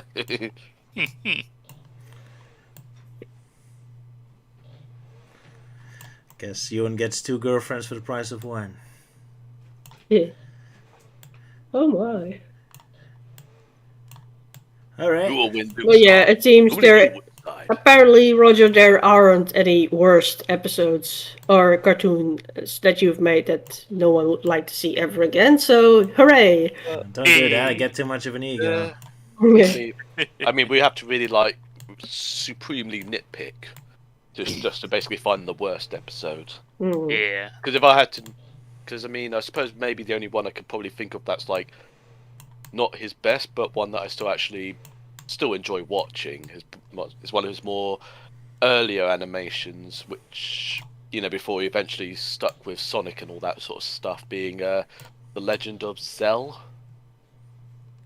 which was that one. that very old one. So I think maybe the only thing I didn't like about it was just the fact, like, the female voice actor suddenly just like vanished off the face of the planet in that video later on. Yeah, because I was actually asking real life friends to help me out, and they were always kind of untrustworthy, or they were kind of screwing around or something, or together. Especially Teo was a mess, but yeah, I instantly regretted that. Oh well, fortunately, I have a better army of voice actors now these days. Army. Willing volunteers. Willing Yeah. volunteers no longer have to take my real life friends hostage anymore. Except for me. Ah. Ah, But yeah, I don't mind doing voices whenever needed, like for emergencies or actual voices. sure. Yeah. Speaking of which, I remember someone was talking to me in a chat. It's like, hey, have you ever been like done voice work in Sonic Robo Blast 2? It's like, no, not that I can think of. It's like, oh, well, I thought I heard your voice in Angel Island Tour. It's like I quickly looked it up. And it's like, oh, hey, it's that news anchor voice bit that I did. I completely forgot about that. But then again, Roger never told me what that specific voice was for. He just said, oh, can you do a news anchor's voice? And I'm like, okay. That was yeah, it. He never told me what it was for. Yeah, you can't trust me, buddy. You do a voice for me, and suddenly you hear it in a random porno somewhere. Or a terrorist Oh, video. Oh, that's good. Oh. Oh my. Oh, boy. Getting back to your old days of the old animations, eh, Roger? Yeah, when they were a little bit more teenage Yeah. focused. Being like, I know what this scene needs. Nudity. Exactly. Well, I never went full nudity, fortunately. I always Yeah. stayed at Simpsons style, just spicy. Oh yeah, just the blank base models, yeah. But yeah, very awkward. Oh well, we all went through puberty one time, right? Okay, speaking of puberty, Oh boy. it's not like a specific episode, but like in the early times of IMP, you used to draw characters, ladies' boobs, like very up high, like they were Oh, part of yeah. the chin. That's what I think. That's the only thing I will be saying. Like, that's awkward. Yeah. That's You because have, I had a very weird way of drawing where I didn't really look at reality. Where I was kind of thinking in weird steps. Like, okay, the breasts are beneath the head, so I just kind of literally drew that. It's kind of hard to explain, but it's like you draw not by observing or actually recreating reality, but just kind of stripping people into rules or to like individual parts. It's kind of hard to explain, but yeah, fortunately I got out of it, so I can draw a more normal. I'm still not very good at anatomy. Anatomy. Anatomy. Yeah, right. Anatomy, yeah. But not as bad as that anymore. Yeah, that is indeed very awkward. Oh well, we had to start somewhere. Mhm. And now I have a wife, so now I can always check what they really Oh look like. god. Oh god. Come here, I need some research. I need you to pose for me. Poor Sylvia. Okay. Cringe. Cringe indeed. Because I have so many new tunes in my cartoons these days. Oh, someone, like a quick question in between. Someone was asking, where can I send fan art? I drew fan art based on Roger van der White's Sonic. So I shared a Twitter link if anyone's interested in Roger's life, which he barely talks about on Twitter anyway, so there's not really that much going on. But you can send fan art over there. Sure, Or and I share- can show it off on the stream and all that. That's awesome. Go right so, ahead. so Zesty, if you got the drawing finished, you can share it on Twitter, and then Roger will put it in the stream for a bit to show off. Yeah, sure. Feel free. Okay. Let's see. Okay, drawing request we did. Yeah, I think the next one's from Socks. Yeah, the question. Your thoughts on the indie, I think he means indie game. Your thoughts on the indie game Pizza Tower? I've I no idea. heard about it. I haven't played it yet. The guy looks kind of funny. It looks kind of Wario-ish, right? Is Yeah, it not? yeah, I think that's the thing. The game's like more heavily inspired off of the old Wario Land games. Let's see. Pizza Tower. Yeah, it looked like Wario 4 from the Game Boy Advance game. That was a pretty awesome game. Maybe I should check it out someday. But yeah, I haven't given it a shot yet. Sorry. Yeah. As for me, no, I haven't played it. I have seen gameplay footage of it, and it looks pretty cool. It's definitely like the art style, the wacky characters and everything. And yeah, I just currently have it on my wish list on Steam. Just gotta try and get enough money to play it, or if someone gives me it, I don't know. Is it that Oh, expensive? one way up. No, it's like well, in euro it's about 20 euros, so about $18. Yeah, so yeah, that might be it. Because in U.S. dollars, yeah, that's like roughly $20 for the game. Yeah, so it's not that much, but I can see with the expensive times going on, it's pricey to get it. The art style, like especially the character itself, seeing in one of the shots, it kind of reminds me of like Ed, Edd and Eddy, kinda. Oh yeah. Maybe interesting for you then. Should we play it on the Fridays? Ed, Edd, and Eddy, the game. Oh, we do have an Ed, Edd, and Eddy game actually on the PlayStation 2, I think. I noticed it only came out this year, like on the 26th of January. Oh, this really? year. I thought the game was very old. I guess it was in the pre-release. Yeah, it was kind of in like open beta for a while, so nowadays it's officially completed and officially released on platforms. Huzzah! Yay! All right, but yeah, alas, I can't say much about it. And you played it? What, Pizza Tower? Pizza Tower, yes. No, not really. Although looking at the thumbnail picture, for some reason it looks almost like Luke drew that. It is a very British style to it, yeah. Maybe he secretly worked on the game while he was doing voice work for Glide. Oh, who knows? Yeah. He's getting up there in Being the all world. quiet about it's like, no, I didn't. Shh. Okay, let's see. The person said they send it on Twitter. Give me a sec. Media. How do you check these tweets and replies?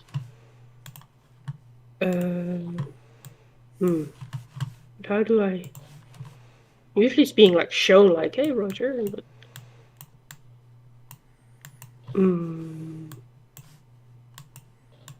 No, I don't see it yet. Maybe it takes a moment. But tweets and replies, likes. Did he send it to my Twitter, maybe? Yeah, Should he I sent it to your Twitter, but I thought maybe it would pop up on the thing. But Maybe it's a personal message. I'll check my Twitter quickly. Yeah, maybe. If it's like a comment that starts with like at and then Roger's name, then you should get like a notification of the guy replying you. Yeah, I see it. okay. It's supposed to be animated, but the animated version is not done.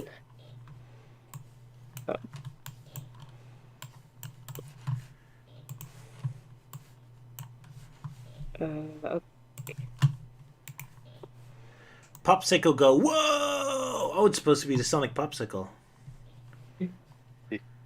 Well, we can't see it because, you know. Should be Oh, on there it screen. is. Yep, there. Yeah, there's a slight delay. Sorry. Oh, it's based on the old Sonic colors before I remade it. Oh, that's a little embarrassing. There you go. That's my worst cartoon. Well, it's not that bad. Whoa. The voice acting is so awkward because I voice acted like 5 in the morning. Well, I still had to not want to wake my neighbors. So that's this very whispery voice acting. I was on a short deadline on that one because it was made for a different website. Yeah, there's a reason why I remade it. That was embarrassing. Oh yes, thank you for the drawing, Zesty. Oh, and I should show off Ewan's drawing he made with a mouse.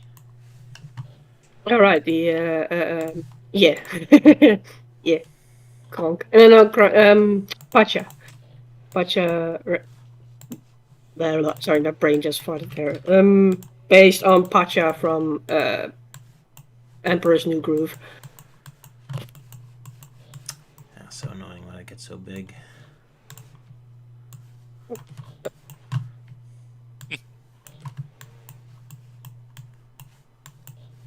Maybe do it on different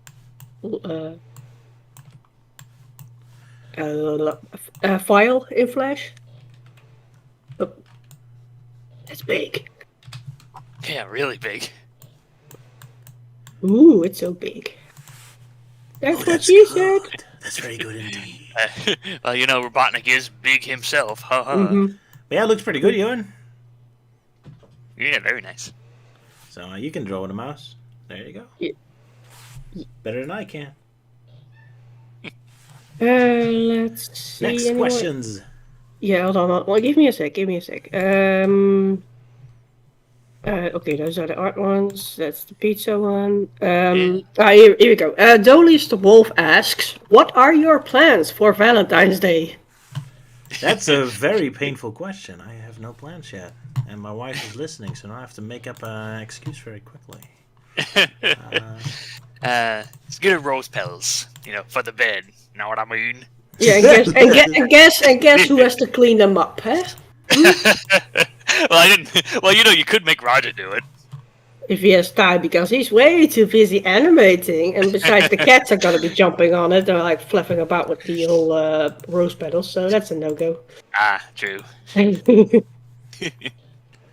romantic in the bathtub, but we don't have a bathtub, so...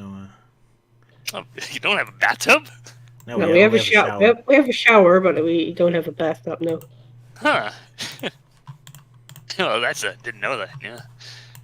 Well, that's shocking. Oh my god, Yeah. they don't have a Houses in the bathtub. Netherlands It's are the way end of the smaller world. than in America. I know you guys all have Yeah. mansions, but... Yeah.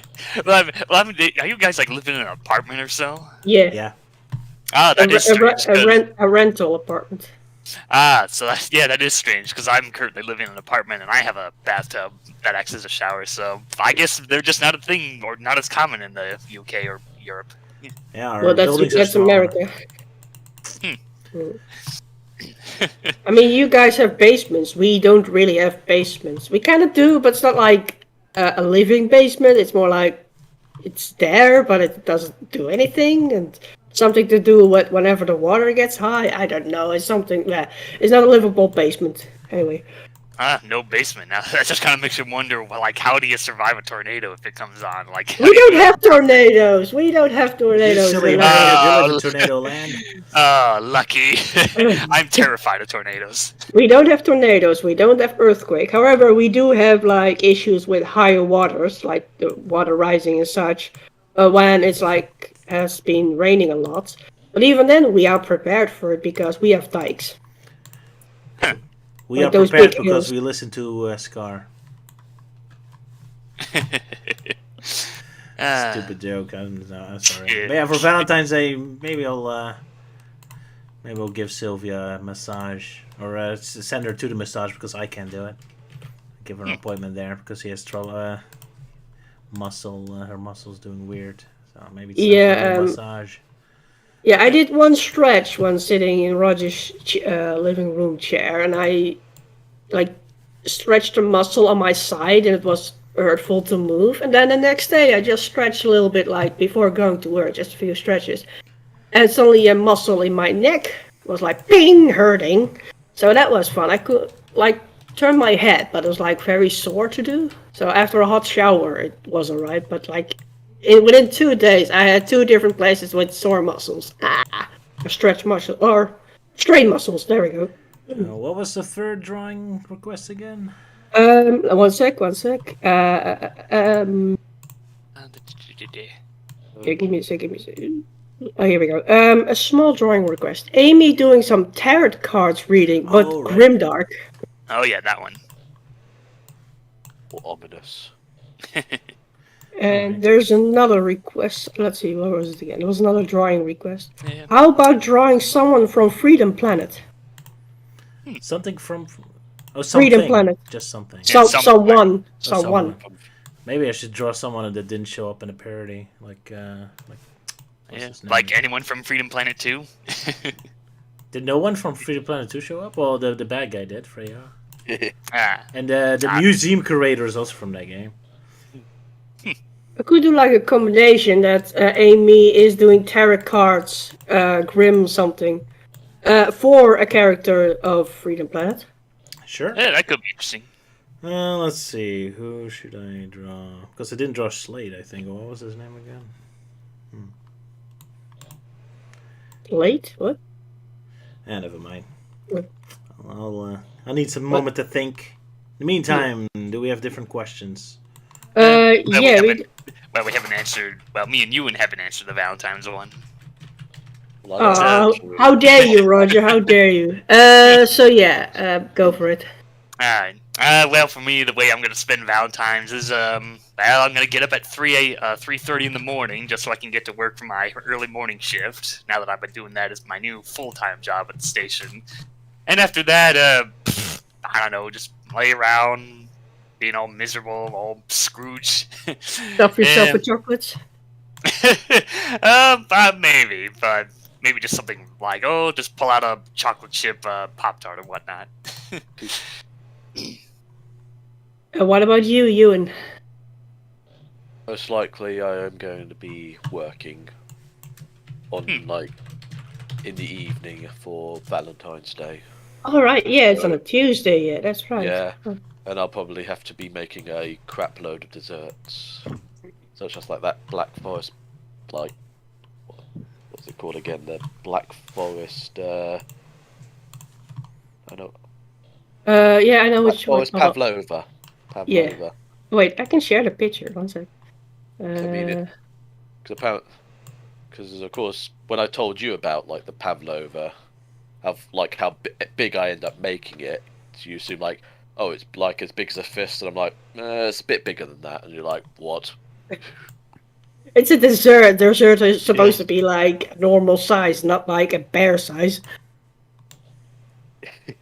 But yeah, I shared a picture in the Discord, guys. So if Roger wants to share it on the screen, Oh, if he yeah. wants to. I mean, I was confused at first, like, what is it? Because it's like white and pink. It's like, that's not ice cream, is it? Because it looked too crunchy. And then it turned out to be meringue. And Yeah, Ah, meringue with like bits of like cherry swirls. yeah. Usually I'm Yeah. nibbling go on. away at the little meringue bits that are left over. Well, it would be a shame to waste it. So there it is. There's the dessert. The ice cream on top of the old Sonic ice cream. Yeah. Ice creamception. Yeah. Yeah, Okay. it's So you'd be like, proud. no. If only Zodi was here. Ice cream. Ice cream. Wait, what's this crap? So you won't be stuffing your mouth full with chocolates, Ewan? Nah. Maybe some leftover meringue bits that weren't put on the dessert. Alright.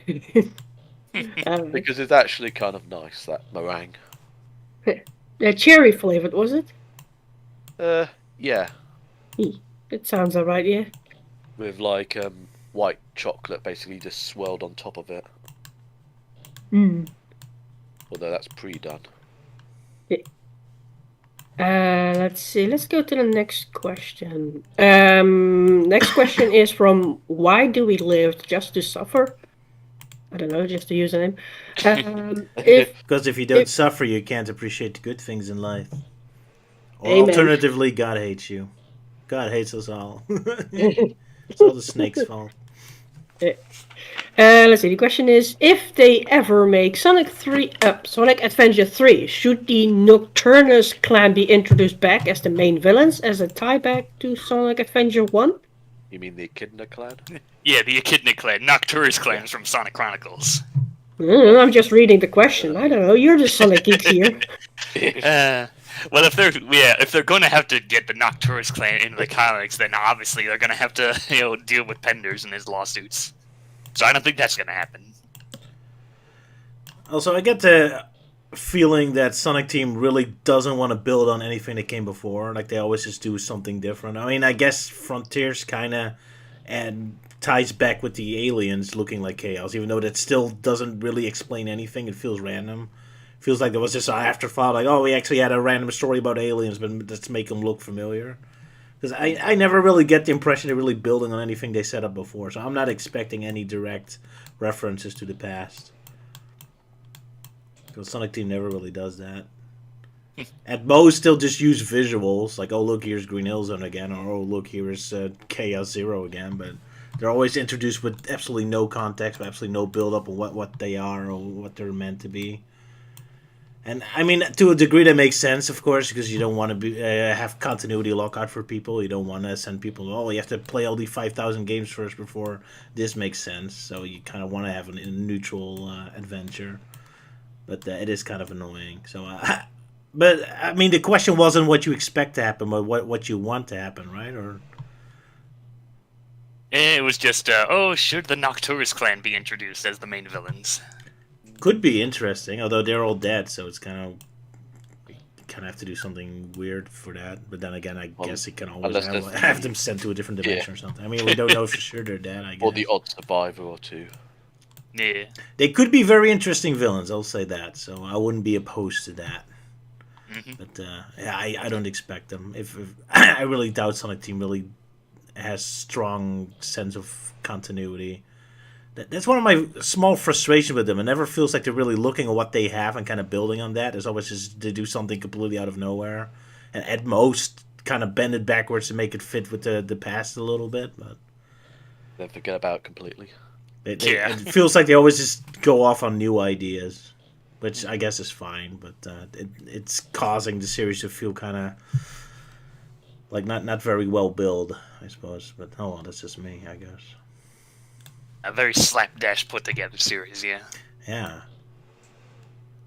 Yeah, especially I mean, with what the I whole... want to see is the Chaotix really doing something detective-y again or something, because they feel so random.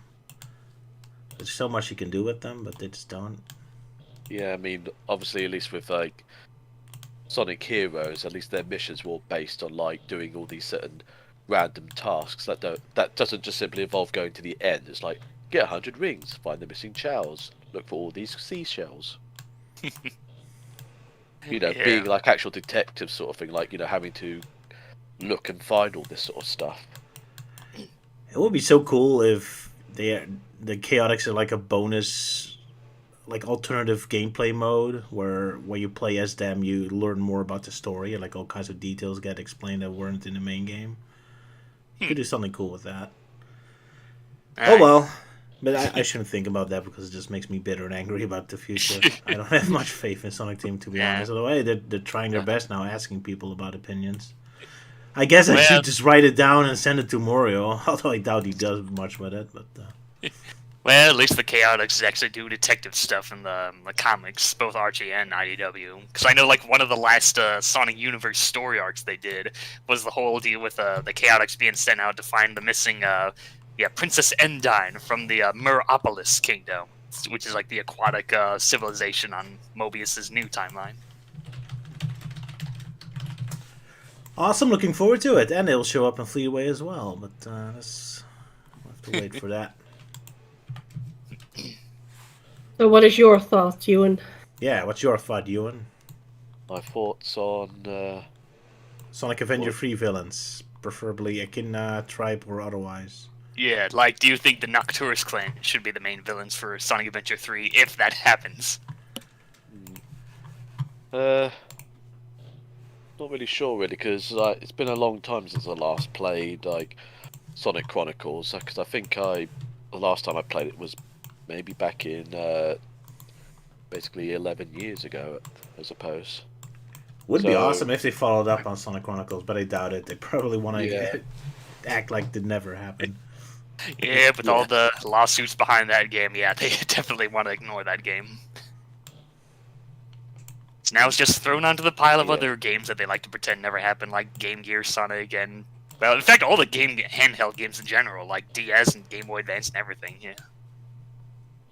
And that's sad. Yep. Oh well. Don't worry, I'm sure they get a lot of pointless Ian Flynn references in the next game. Sure, it won't be acknowledged as physical objects in the game itself, but they'll mention as if they're Family Guy jokes. Yeah, I'm so sick and tired of this whole tell don't show method that the games have been doing since Sonic Colors. It's like, oh yeah, I mean, Sonic Frontiers, yeah, they reference stuff that hasn't been relevant in a long time. It's like, oh, okay, now can we actually see any of that shit on screen for once? Or given context to it? It's like it doesn't even have context. It's just, oh yeah, trust me, it's there somewhere. It's like, right. Oh yeah, and the whole deal with like Sega's like, oh no, it's never, we're not doing the two worlds thing. It's the one world back again. It's like, yeah, well, I'll see it when I believe it. And so far, that hasn't happened yet. I haven't seen any humans yet. Well, except Sage, but I don't think she counts because it's a robot. Yeah, she's just an AI. Yep. But well, enough bitterness. Let's get to the next question, or do we still have questions? We still have questions, yeah? Yeah. Let's see. The next one is from Rhino again. What is everyone's favorite Sonic story? Not limited to the games, but rather in the whole franchise, no matter if game, comic, cartoon, or live action. That's a tough Favorite one. story, Yes. specifically. Yeah, well, that's a bloated question there. That's a tough one. Yeah. Very much so. Yeah, Sonic Adventure 2 is, I think, my the easy answer. That's probably my favorite. Probably same thing for me in a way, because that's like the first proper sort of like Sonic game I played that actually had like a story play out properly, as opposed to the whole sort of like just running from zone to zone sort of thing. Like, you know, you get cutscenes and all that sort of stuff going on in it, so you're like getting the whole story and such. I mean, even though the story's flawed when you look deep into it, but back then it's like, wow, this is fucking awesome sort of thing. That's basically just how I felt back then when playing it. Sure. And yeah, I Okay. also just love Sonic's ATM as a general, but not really like an individual episode, just the whole setup. Yeah. And I love some individual Sonic X episodes. Those are funny. Let's see. Favorite Sonic story. Oh, jeez. Well, I mean, obvious game ones like, yeah, Sonic Adventure 2. That's nice. Nice. It's perfect. Oh yeah. Well, I think that and Sonic Unleashed. I also like the story to Sonic Unleashed. Yeah. Captain So, will be proud. Yeah, throwing a bone to salad there. But yeah, as for the comics, this is more of my forte. Geez, what's my favorite RG song? I know I listed a handful of stories in my retrospective, but I guess one that I can think of on the top of my head is the whole, the Destruction of Knothole story arc, where it's, happens around issue 175, where the second Robotnik finally achieves his goal in destroying Knothole and everything, captures everybody. There's a pretty cool boss fight against his egg beater robot, which is definitely one of my favorite Robotnik mechs from the Archie Sonic series. And we get into the whole, like, oh, Sonic has to, feels really down, and what's left of his freedom fighters, like, all right, we're gonna, stop moping about this and actually save our friends. And the whole rescue, and of course Nicole working behind the scenes and recreating their homes with new Mobotropolis was also pretty cool. As well as the start of Robotnik's slow decline into madness when he eventually snaps in issue 200. So it's pretty cool. There's a lot of things building up to that whole milestone. All right. There you go. I guess that concludes that question. Yeah, I think so. Unless Sylvia has a favorite Sonic story that she likes. I think I've seen enough Sonic media to be like, oh, that's my favorite. So, Not the movie? not really. I think my favorite stories mostly is from the Sonic IDW, because that's something I've been reading. Mostly, like, consumed mostly from Sonic franchise and such. So, yeah, I can't really say... like Roger said, like Sonic ZTM is a good story concept, like he said, but some of the episodes are a bit like, shut up, Antoine! Poor Antoine. Yeah. Thankfully, he was treated better in the comics. Yeah, Archie Sonic, yeah. Yeah, I've seen that, that he ends up with Bunny Rabbit. Yeah, he hooks up with Bunny Rabbit in the later issues, yeah. Yeah. So, yeah, that's my thought on it. Next question, or? Yeah, let's go. From Gothoroth. To Melting Man specifically, is there a specific moment in Archie you are awaiting to share with the team? No spoilers. Uh-oh, I don't like that laugh. Where to begin? It's just... Oh no. Hide! Everyone hide! Be afraid. Because there's like way too many stories or moments in Archie Sonic. It's like, oh, can't wait to show Roger and the gang this story at this moment, da da da da da. But if I have to keep it down to a minimum, or at least pick one on the top of my head, and that would be what is it? Oh yeah, the first time Sonic got roboticized. That was an interesting story with a 3-part story arc there. It's kind of weird. It's split up to like issues. What is it? Yeah, issue 39, and then one of the super specials called Sonic and Knuckles Mecha Madness, which I guess is kind of the official title for that 3-part story, and then issue 40. So yeah, all 3 stories of the time Sonic got roboticized. It's pretty cool. Which I guess that would be a quick segue into my quick plug-in about the next Archie Sonic Character Files episode that I'm working on is all the time Sonic got roboticized. So yeah, in Archie Sonic he got he got roboticized more than once, but you'll have to find that out later on. All right. Quite a robot party there. Yeah, our blue robot party, the thumbnail that I quickly posted in the chat. Alrighty. Nice. He goes to where? So yeah, that question was specifically meant for Melting Man, so we can move on, I suppose. Let's see. Yeah. Well, 1 second. Okay, that one is answered. There we go. Another question from Rhino. Okay, now that Roger mentioned aliens, I got an idea. So here's the question. Give us your top 5 alien races in Sonic. Let's see. I have to kind of remind me first. It's the Mad Reaction Sonic X, of course. It's the Black Army from Shadow. There's the Dongo Paw, which is part of a race, I guess, maybe. What else? Melting Man, help me. What are other aliens? Well, I know Archie Sonic has plenty of alien characters, like the Zorda, which are these giant squid-like creatures that kind of add to the lore of the creation of Mobius. But in terms of designs, think of them as like the insides of a Dalek, just without the metal armor. That's what they look like.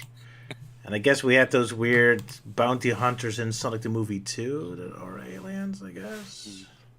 Oh yeah, the weird things that only show up in the intro, yeah. Yeah, there's not much to say about that. The Ancients. Oh yeah, the Ancient, of course, Sonic Frontiers. Yeah, the Ancients. Yeah. Like the Babylonians. Oh yeah, the Babylon, of course. We don't know anything about him other than Jet Wave and... Yeah, my favorite is Black Arms. I love him because Black Doom is so funny to me. He's Black. Are the Zeddies, are they actually aliens or? I guess. Hard to say. They are from the same planet. But... Well, I mean, I'm looking through the Sonic News Network wiki, and they're not listed as aliens. No, technically they're not. Mm. I guess if they were from Little Planet, they would count, although we never see any civilians from Little Planet, even though there's plenty of cities there, so... Although apparently the echidnas from the live-action Sonic movie are considered to be alien. I guess. But yeah, the Black Arms is my favorite aliens, because I love them. After that... But of course, some people are going to be saying, like, yes, but which versions, though? The game ones, Archie, pre-Super Genesis Wave, IDW? Yeah. They never showed up in Archie, did they? No, they did. It's the weird thing with how they handle the Black Arms. So like in the old continuity, they were considered off limits, so they had to come up with an excuse like, well, okay, they were heading to Mobius to attack and do the whole shadow adaptation, but then they encountered the Zodar, who are also trying to go to Mobius. So there's this big war that's kind of happening off screen. So that was kind of their way of getting around the whole, like, yeah, they technically exist in the old timeline, and they do establish Black Doom had creations with Shadow. In the new timeline, they were a little more open, so we got to see, like, the Black Arms enemies show up in the comics, but not Black Doom, mostly because, well, Shadow's game, like, already took place in this new timeline, so they're going off the real ending where Black Doom dies. So instead, we end up getting Black Death, who's, like, the new leader, who's Black Death is just Diet Black Doom. He looks exactly like the previous guy, just without the horns and the medallions and everything. But at the same time, it also gave us They also gave us Eclipse the Darkling, which is the new member of the team, and in some ways he's kind of like he's kind of like Shadow, like if that scenario, like yeah, he did join the Black Arms, so it's kind of nice. Kind of starts a rivalry against Shadow, which funny enough, apparently the original plans for that particular story would have involved Mephiles and Black Doom teaming up, but Sega rejected the idea, so Ian Flynn had to find replacements. So of course that's what led to Black Death and Eclipse. Okay, neat. Yeah, that's all the aliens. So I guess I love the Black Arms. Babylons are nice, I guess. Metarex are nice so far. I guess we still have to wait for that big plot twist to show up later. And other than that, I don't care. I don't care about Dodongopa and the whole Archie comic. Of course, I have to wait. I mean, one thing I was going to mention, like when like Melty was basically just talking about how like the Black Arms are basically trying to go to Mobius just to invade, and yet so are the other aliens, the Zorda. And yet they encounter each other. It's like, I want to take over Mobius. No, me, no, me, no, me. And that's it's like how they're all fighting.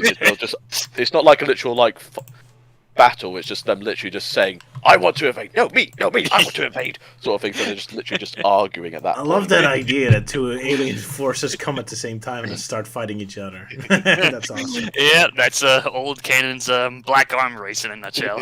Nice. I love that idea. I approve. So just for that, I like the Zordon as well. Do they give anyone Power Ranger powers too? Or they're not that kind of Zordon? No, the Zodar are just evil aliens that like, oh, they showed up to Earth like back when it was Earth, and then the scientists like, you know what, let's dissect the leader, he'll be fascinating, and that pissed off the Graces like, all right, fuck you guys, we're bombing the Earth, whee! But of course the plan didn't go its plan, so it turned Earth into Mobius and made the animals into more anthropomorphic. And then years later, it's like, all right, we're back and we're here to finish the job with our black hole generator thingy. So they the quantum dial. They use that to create a giant black hole to destroy the planet, which of course Sonic was able to defeat it. It's like, curse you, Hedgehog, and then they retreat. And then of course they tried again. It's like, oh no, Black Arm's in the way. We gotta beat this asshole first. So yeah. Yeah, That's speaking pretty of much Power the Rangers, I guess the Ancients from Frontiers or Forces or Frontiers. Sorry, I keep mistaking them. Are also kind of Power Rangers-y because they had those robots in space. Oh yeah, the mechs that they pilot. Yeah. That's kind of funny. But I don't really have much of a thought of them because we barely see any of them. And they're responsible for giving me Green Hill Zone again, so that's that's a big no-no. And Ewan, what's your favorite alien from the Sonic series? It's pretty hard to tell, though. I mean, one thing I definitely know in Fleetway, there's definitely quite a few aliens that pop up, and apparently one of the more recognised, which basically will lead towards like Sonic Adventure, is the Drakon Empire, which is basically a fish race of people that basically pilot like robotic suits, sort of thing. Oh yeah, I think I remember those guys. Yeah. I mean, I suppose maybe I'll just say them at the moment, because all the other sort of ones are like, because I'm not really sure about some of the other aliens and such. Dorongopa? Any strong feelings about him? How awesome he is? You simply say that just because I voiced him. Okay, everyone, time for the next race. No one might survive, but hell, it'll be a great race. Woo! Death, murder, death, kid, next race. But of course, Roger had to speed up my voice just so I didn't sound too much like Toadsworth. Hyperactive Toadsworth. Yeah, it's kind of sad how Toadsworth is much more entertaining than Dodonpa. I mean, Dodonpa doesn't do anything. He's just one of those, he's just there characters. But is he good or is he evil? Oh, I'm so on my edge of my seat. He's probably neutral. I guess so. He doesn't care just as long as he gets a good race. Poor Toadsworth. Haven't seen him in a while. Guess I don't care Yeah, about it's been him. a long time since he's showed up in a Mario game. Mario Wonder really if doesn't care about his supporting characters. Wonder if he'll actually pop up in the upcoming Mario movie. Oh, We'll that'd be see. neat. They put in a lot of references, I guess. Well, I mean, they might have. Yeah, because that new trailer that came out where they showed a little more of the Donkey Kong fight, and it's like, oh yep, the cat suit's gonna be featured in here. Yeah. And of course, everyone doing the whole comparison between like movie Sonic and Mario with the whole sort of meow. Oh yeah, meow. Yeah. Yeah. And of course, everyone making a meme off of the whole DK's reaction to the cat suit. It's like, oh, you got the cat suit. okay, now you die.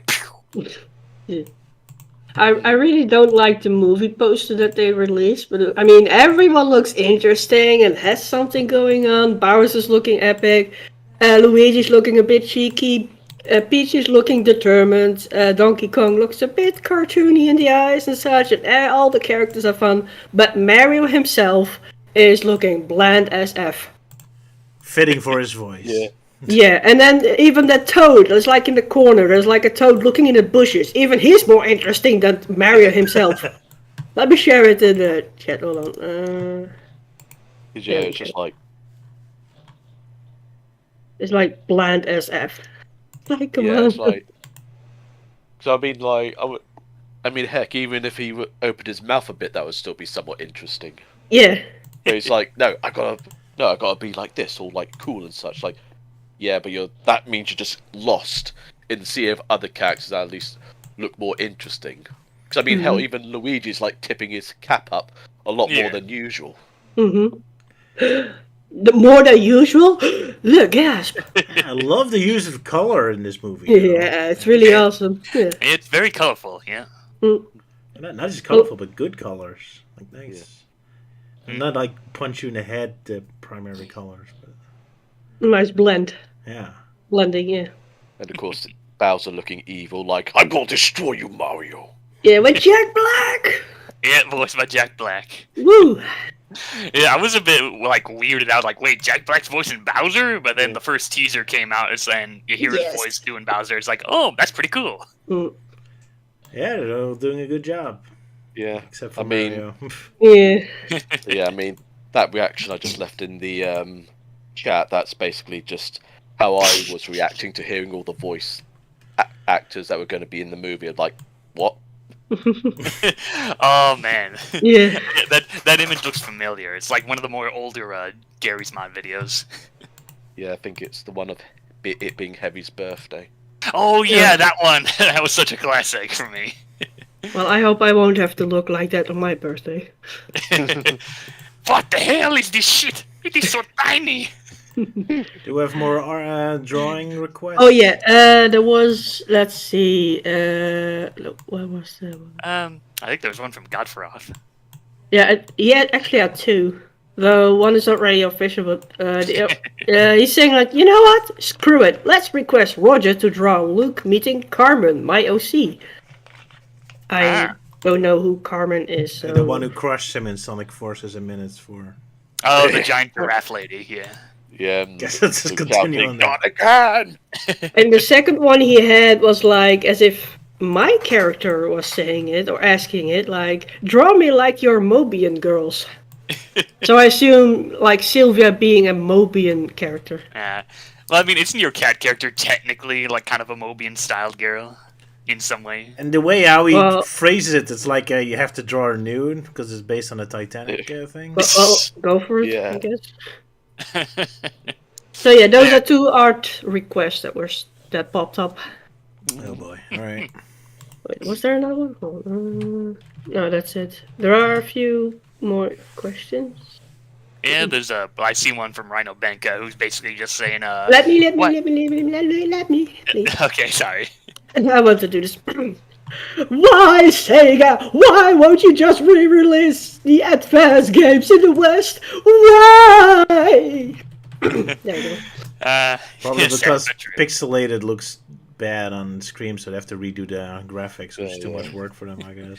Yeah, like I don't know. Like I know Capcom's been doing their like Mega Man compilations. Like they did like the ZX games. Those are handheld games. I've heard those are like decent with the original filters and whatnot. So if it can handle better on a Switch, then yeah, there's no excuse why they can't be on the advanced games can't do the same thing. I've heard some people say it's because there's some licensing issue with THQ, but then later I heard that whole thing was debunked. So I don't know. I guess we'll just chalk this up to another one of Sega being lazy again. Yeah, because either that or basically something involving with Dibs. Oh yeah, Guys that it made is. it. Could be copyright problems, yeah. So I mean, it's like THQ. happened before. I mean, it's kind of like happened before. Like why we never got like the Super Nintendo Star Fox re-release because of the whole copyright thing with the actual developers. Yeah, I know there's. Yeah, I know. Like with the Commander Keen games, there's a compilation on Steam that has most of the games except for like Keen Dreams and Aliens Ate My Babysitter. And the reasoning for that is mostly because of copyright reasons. But apparently with Commander Keen, it's very complicated. Yep. Oh, I wanted to make a Commander Keen joke with the Valentine story because they kept saying, "Oh, you're Keen." I forgot. Oh well. And there she is, Carmen. Oh my. Yeah, I have to draw that. Oh, it's a wolf character, huh? With a big old boobies. Big old thunder thighs, yeah. Thunder clapping size. So she's supposed to be a wolf. That's interesting because I remember in the Sonic Forces parody, it seemed like Roger made her look more like a giraffe. Well, I mean, that's what it looks like to me with how Roger designed it. Well, I suppose he was just drawing it based on like his like. How do you pronounce his name again? Guess God- my God the Law? example I used was bad, and I'm just a What- bad artist anyway. So What are you saying, like- Ewan? I suppose it's just like maybe Roger was just copying, like, Godorth's Godfrey. like general Gothoroth. art style, or at least Yeah. recent art style. Because her neck is a bit longish, but then in some it- perspectives, he does Yeah. like. Yeah. Guess I just screwed up on that. Just wondering if like Roger's gonna draw her literally just standing there, all like posing heroically, whilst Luke is basically stuck under her foot again. Under Like, her foot. get off me! Yeah, on, No, I'll on do his head, something like different this time. like muffled because Oh, yeah. she's standing on his head. Mm. Continue with the questions. Yeah, because coincidentally, Luke's next, I think. with the Yeah, questions. yes, exactly. Okay, his question is: now that villains like Bowser and Eggman are now dead, what other video game villains should be apparent? Cortex, although technically is already parents of Crash Bandicoot and Coco, I guess. In a Yeah, way. and of course he has his niece. Oh, Or of in course, yeah. Yeah. Or in Crash Twin Sanity's case, my daughter, niece! We must do something! All right, yeah, but who else? Who would be funny as a dad? Video game Ganondorf. character. Yeah, a video game villain, yeah. Ganondorf as a Oh wait, he dad. already has Alucard. Yeah. Let's see.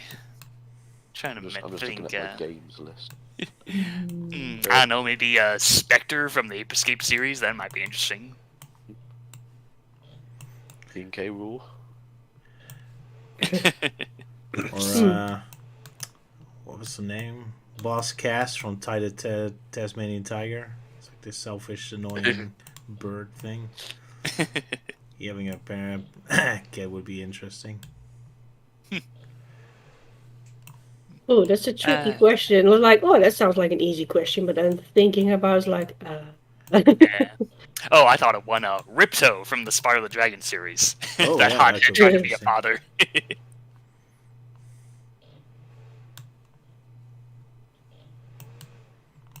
So, okay, no, that's not a video game. Never mind.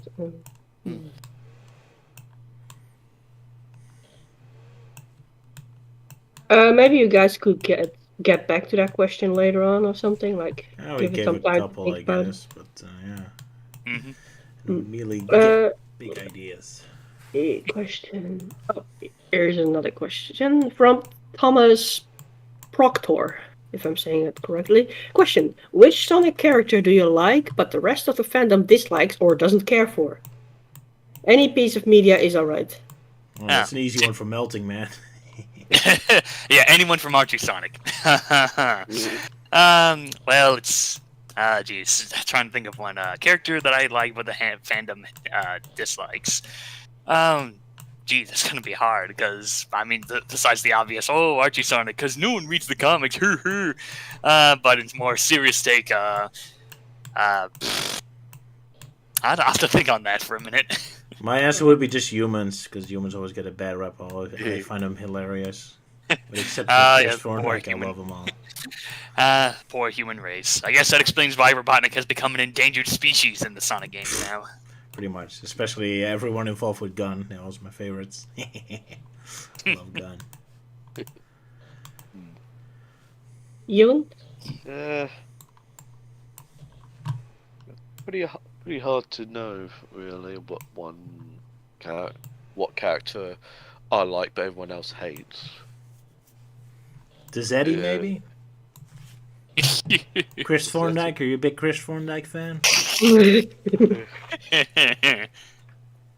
As if. Let's see. Well, Mojo, is that your favorite character?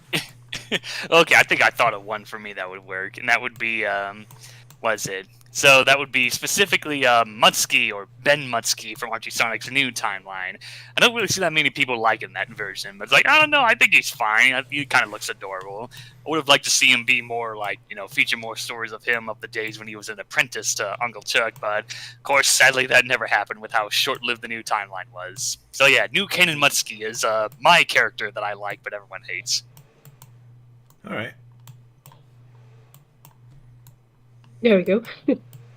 Let's see. It's a bit weird that one question is like hard. What other video game villains would be a parent? Like, why is that so hard? Like, because you need a villain with a very interesting personality, where him being a father would be a nice contrast or a nice. Like Ganondorf, for example, that would be funny because he's such a straight, stoic character. Like, there's no joy, no nothing. Like, well, what would he be as a dad? So I never got Ganondorf. Like, he always desperately wants to take over the world, but then when he takes over the world, he doesn't do anything. He just sits there. It's like, why do you want to take over the world? You're not even having fun. You're not even doing anything. Bored. I guess the people of Hyrule find him sexy. I guess he's just generic evil. He's just evil with no personality. So I guess that would be funny as a father. Almost well, like if he was a father, he probably he would probably be training that child to be a big fighter or something, or to defeat Link. He would be like Heihachi from Tekken, just constantly throw his kid off a cliff to make him stronger or something. I'm sorry I interrupted you, but yeah. No, I was just yeah. But yeah, imagining Ganondorf as father, I just see Dr. Evil with his son from the Austin Powers movies. Constantly going to all these meetings and all that. Someone is mentioning there's a webcomic called A Tale of Two Rulers, where Ganondorf marries Zelda, who is a single mom to her daughter who is reincarnated Link. Oh, that's the I know that one. It's on Tumblr. Luke is mentioning it. Yeah, that's a good one. Yeah, where Ganondorf marries Zelda, and she's expecting at the moment, but there's like a friction between Ganondorf and Zelda, because good and evil, they make peace in that way by getting married. But still, there are moments that Ganondorf is like, you want to use violence to solve something. Well, Zelda's like, that's not a good idea. That's how you cause a war. Blah blah blah. Yeah. So that is an interesting take on Ganondorf being a parent. Yeah. Oh yeah, there was a question. Okay. Question from Rhino. For everyone, how many copies of Sonic 1 and 2 do you own? Does Game Gear also count? I guess so. Well, he says, how many copies of Sonic 1 and 2 do you own? They don't specifically say it has to be one console or whatever, so go for it. Oh, does Sonic 06 count then? Because that's technically called Sonic. It's Sonic 1 and 2, so... Yeah, Sonic 06 is just called Sonic the Hedgehog, technically. So it's technically the same name as... let's see, I used to own the Game Gear version of Sonic 1 and 2, although I have sold them since. I have Sonic Jam. I have them on DS. I have them on Steam. No, I don't think I have them on Steam. I have a copy of Sonic 1 in Generations. I have a mini Genesis. I have a PSP collection also of Mega Drive game. Also has Sonic 1 and 2. Jesus. Sonic Generations, some versions of that have Sonic 1. Yeah, I think I mentioned that. Sonic 1, yeah. Huh. Oof, how many more? I never bought Sonic Origins, so I don't have that one. Oh, the mobile phone version. Do you have that one? No. Because I hate playing with the touchscreen. What about you guys? Let's see. Just let me think quickly. Sonic Mega Collection. So then there's the Sonic Genesis for Game Boy Advance. I actually got that one. One on the Sonic Generations. One for the Mega Drive Mini. Origins. Feel like there's more. Oh yeah, 3DS and the DS, and one for Steam. You know, before it was delisted. Oh yeah, before they took it down Yeah. because we got to get Sonic Mania into our attention. A at game sort of like little portable game version, which is shite. Feel like there's one more, but I just don't. So, but maybe I'm just gonna say roughly 9 copies of Sonic 1. As for Sonic 2, I would say maybe 5 or 6. That's just vaguely guessing, because I need more time to actually check on that. Alright, Melting Man? How many do I have for Sonic 1 and 2? Hold on a second. Right, I'm just looking at my game cabinet here. So, right, so my first time I played Sonic 1 and 2, that was, Sonic Mega Collection on GameCube. And, then Sonic Gems Collection that had the Game Gear version of Sonic 2. Sonic Adventure DX that had the game versions of Sonic 1 and 2. What else is there? The 3DS. The 3DS also had 3D versions of Sonic 1 and 2. I also have those. Yeah. What else? Genesis Classics on Switch that has, this should have Sonic 1 and 2 on there. Yeah, because they always leave out 3. Sonic Generations, the console version, I have that one. What else? No, never mind. Alright, so there was that, Sonic's Ultimate Genesis Collection, like, on PS3. That's kind of the way I personally prefer playing those games, mostly because of the save and load feature. So, I go into a special stage, I save it, and then if I screw up, I'll just load it and start again, that kind of thing. So that was a easier way of doing it before Mania introduced the whole token gimmick thing. There's PS3, and then I have the mobile phone version, so I got to experience a completed version of Hidden Palace Zone and a special boss battle with that, which is just Robotnik with his giant trombone. And I think that's all of the versions of Sonic 1 and 2 that I have. And now you All win. right. Dun, dun, dun. Well, no, dude. You know what it went. Oh, sorry. But So yeah, I such a did long also list, I remember- forgot. But yeah, I do realise, I remember the other one that was, I've got it being on my smartphone, so I would say at least 10 copies of Sonic 1, and probably 6 or 7 for Sonic 2. And nobody owns the legendary Game Boy Advance version of Sonic 1? No, that's why I said I did. Yeah. I've got that version. He hasn't. But Small but of part of me course... kind of wish I actually. One thing I was like, because when I was waiting in queue to get a signed autograph from the guitarist of Crush 40, because they were basically popping over into London for a small gig, and of course whilst waiting in the queue, one guy was saying do you know, I never played Sonic Genesis. Wouldn't mind playing that, giving that a small go, just so I could at least played it physically. Nice. Which part of me kind of realised, really wish I bought my DS with the copy of the game in there, but I didn't think at the time. So, oh well. And so But yeah, everyone I has. ended up with 2 versions. The first one, which was a pirated copy, which I got for about like 99p. But of course, it broke after 2 weeks.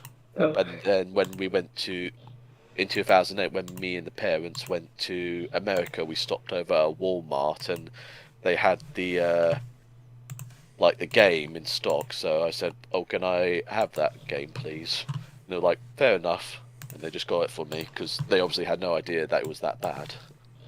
Yeah. And plus, it was them spending it because they had all the money. And Alrighty. so Ewan has the Game Boy Advance version. We all have our different versions. But alas, none of us own the Tiger Electronic versions of Sonic 1 and 2. No. Well, actually, no, I don't. That would be funny if you actually did. No, I mean, I kind of want to, but you know, that's so long ago. I think I'm pretty much sure I at least played a version of a Tiger Electronic game back in the day, but I just don't remember which one it was. But I do know that I did own the Sonic Underground Tiger game. Oh yeah, I have that one, which Yeah. one of these days I gotta cover it on Forgotten Media. Because it's basically that very odd one of where you've got this like little ball inside like this round case, and you have to keep pushing this lever for Sonic to run, and the faster you push it, like the faster Sonic will run. And it's Yeah, you gotta, interesting, but it's just a bit like, what exactly am I doing in this game? Yeah, especially since the screen is so damn tiny, like compared to the usual Tiger Electronic games. I know, I mean, like, especially considering like the overall size of the device as well, because it's like huge, and yet the screen is like so tiny. I mean, Yeah. even it's something like, I'm sure Heavy from Team Fortress 2 will be saying like, it is so tiny. Yeah, pretty much. Yeah, that's... Oh yeah, Ewan just posted in the chat there. Yeah, most of it's just showing off Sonic and his guitar and showing off Sonic's weird neck there. Oh yeah, that's something I noticed. Like, you know, his neck just being all stretched out. Like, yeah. Yeah, he's like trying to get away from the screen. It's like, there, you can see my face, right? Yeah, they put more effort into like Sonic as opposed to the game itself. Yeah.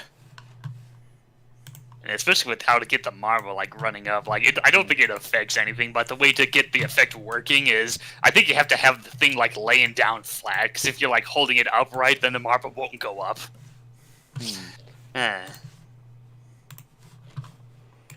Crazy stuff, yeah. Yep.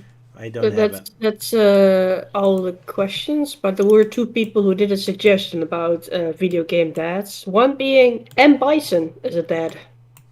Oh, alright. And the other one is saying Palpatine. Emperor Palpatine did have Ray, didn't he? Yeah, I think he did actually have like a you know, a kid, but Spoiler. obviously, yeah. Spoiler for those who haven't seen episode 9. But I'm sure by that point it's like nobody cares. Yeah, nobody cares. It's clearly they just threw out a twist out of nowhere just for the heck of it. Yeah. That movie. A new question just popped up just now. Question: do you think Tikal and Shadow would get along since they have similar experiences of losing loved ones to violence and are both immortal? That's a good question. Then again, which Shadow are we talking about? When he still had his brain, or modern Shadow? Well, seeing as the talk about the Tikal era, I assume the Shadow that's closest to that era, I suppose. Yeah, so like the adventure era Shadow, yeah. Oh, Flash crashed. Oh, I couldn't finish the drawing. And you didn't save. No. Oh. Yeah. Oops. The computer crashed. Well, I hope you enjoyed the black and white half-talk version. Well, at least this is being recorded, so at least there's that. Yeah. I mean, I'm sure basically at some point, you know, just screen grab what was saved and such. Yeah. Sorry. Yeah. about Well, yeah, that. I guess this means it's the end of the stream because you'll be streaming for 2 hours. Yeah, we ran out of questions and my drawings disappeared, so I can't finish it even if I wanted to. I guess this is a Yeah. good place to end it. I guess. Yeah, Sorry, and Zach now Efron. and now we can see everything that's happening on the screen. Yeah. Until now, I think. Yeah. Pay no attention to the man behind the curtain. You just saw paint with Yeah. Tiger Electronic anyway. Hmm. Well, been a long time, so that was our filler stream about nothing. We did have proper plans, but we ran out of time, so we saw Sonic X for nothing. Oh well, for next time. Just hope everyone remembers.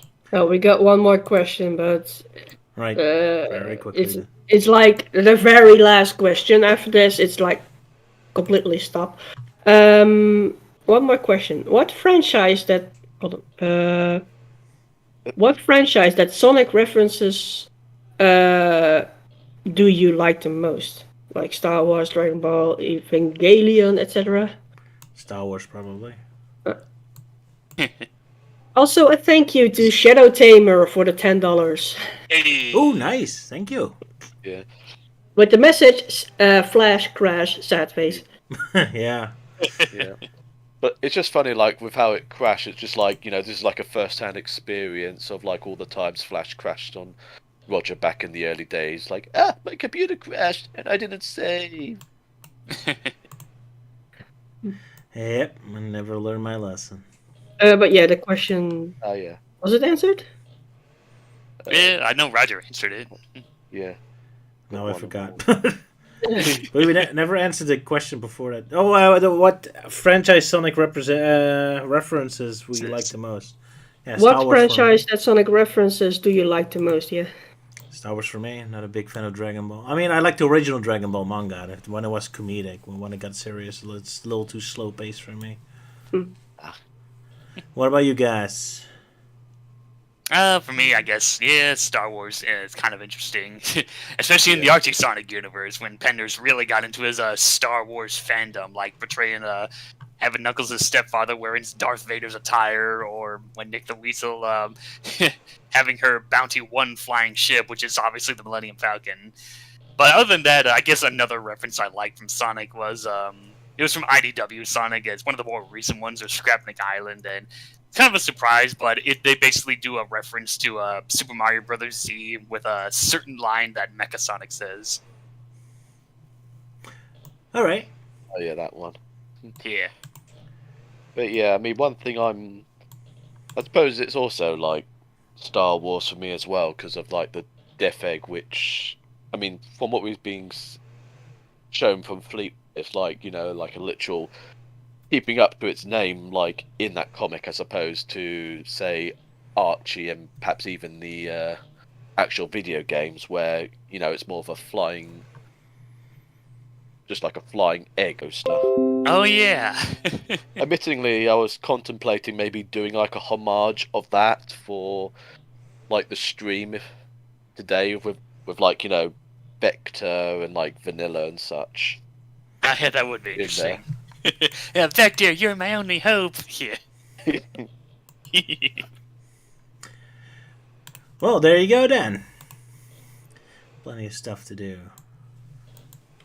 So yes, that was the last question. For now, yeah, up until I do more on April Fools or something. Who knows? Yeah, your yearly Q&A thing for April Fools, yeah. Yeah, I don't know. We'll see. I don't have any plan for April Fools yet, but I gotta do something. Either way, that was it for today. Sorry for the filler, but yeah, it was a bit of a last-minute change because all my plans fell into the water. I'm trying to finish a Knuckles Chaotix cartoon, hopefully in a week. We'll see. Yeah. Oh yeah, weren't you also working on a Dissected episode? Yes, I was working Dissected episode, which is driving me insane because audio editing is not fun. My brain needs a break. Well, I could help out with audio stuff. All right, maybe I'll take you on that offer. Anyway, yeah, that's it for today. So see you next time. Goodbye. Bye. And as for our other friends, goodbye, friends, and cheerio. Cheerio. And I say toodle pip. Yes.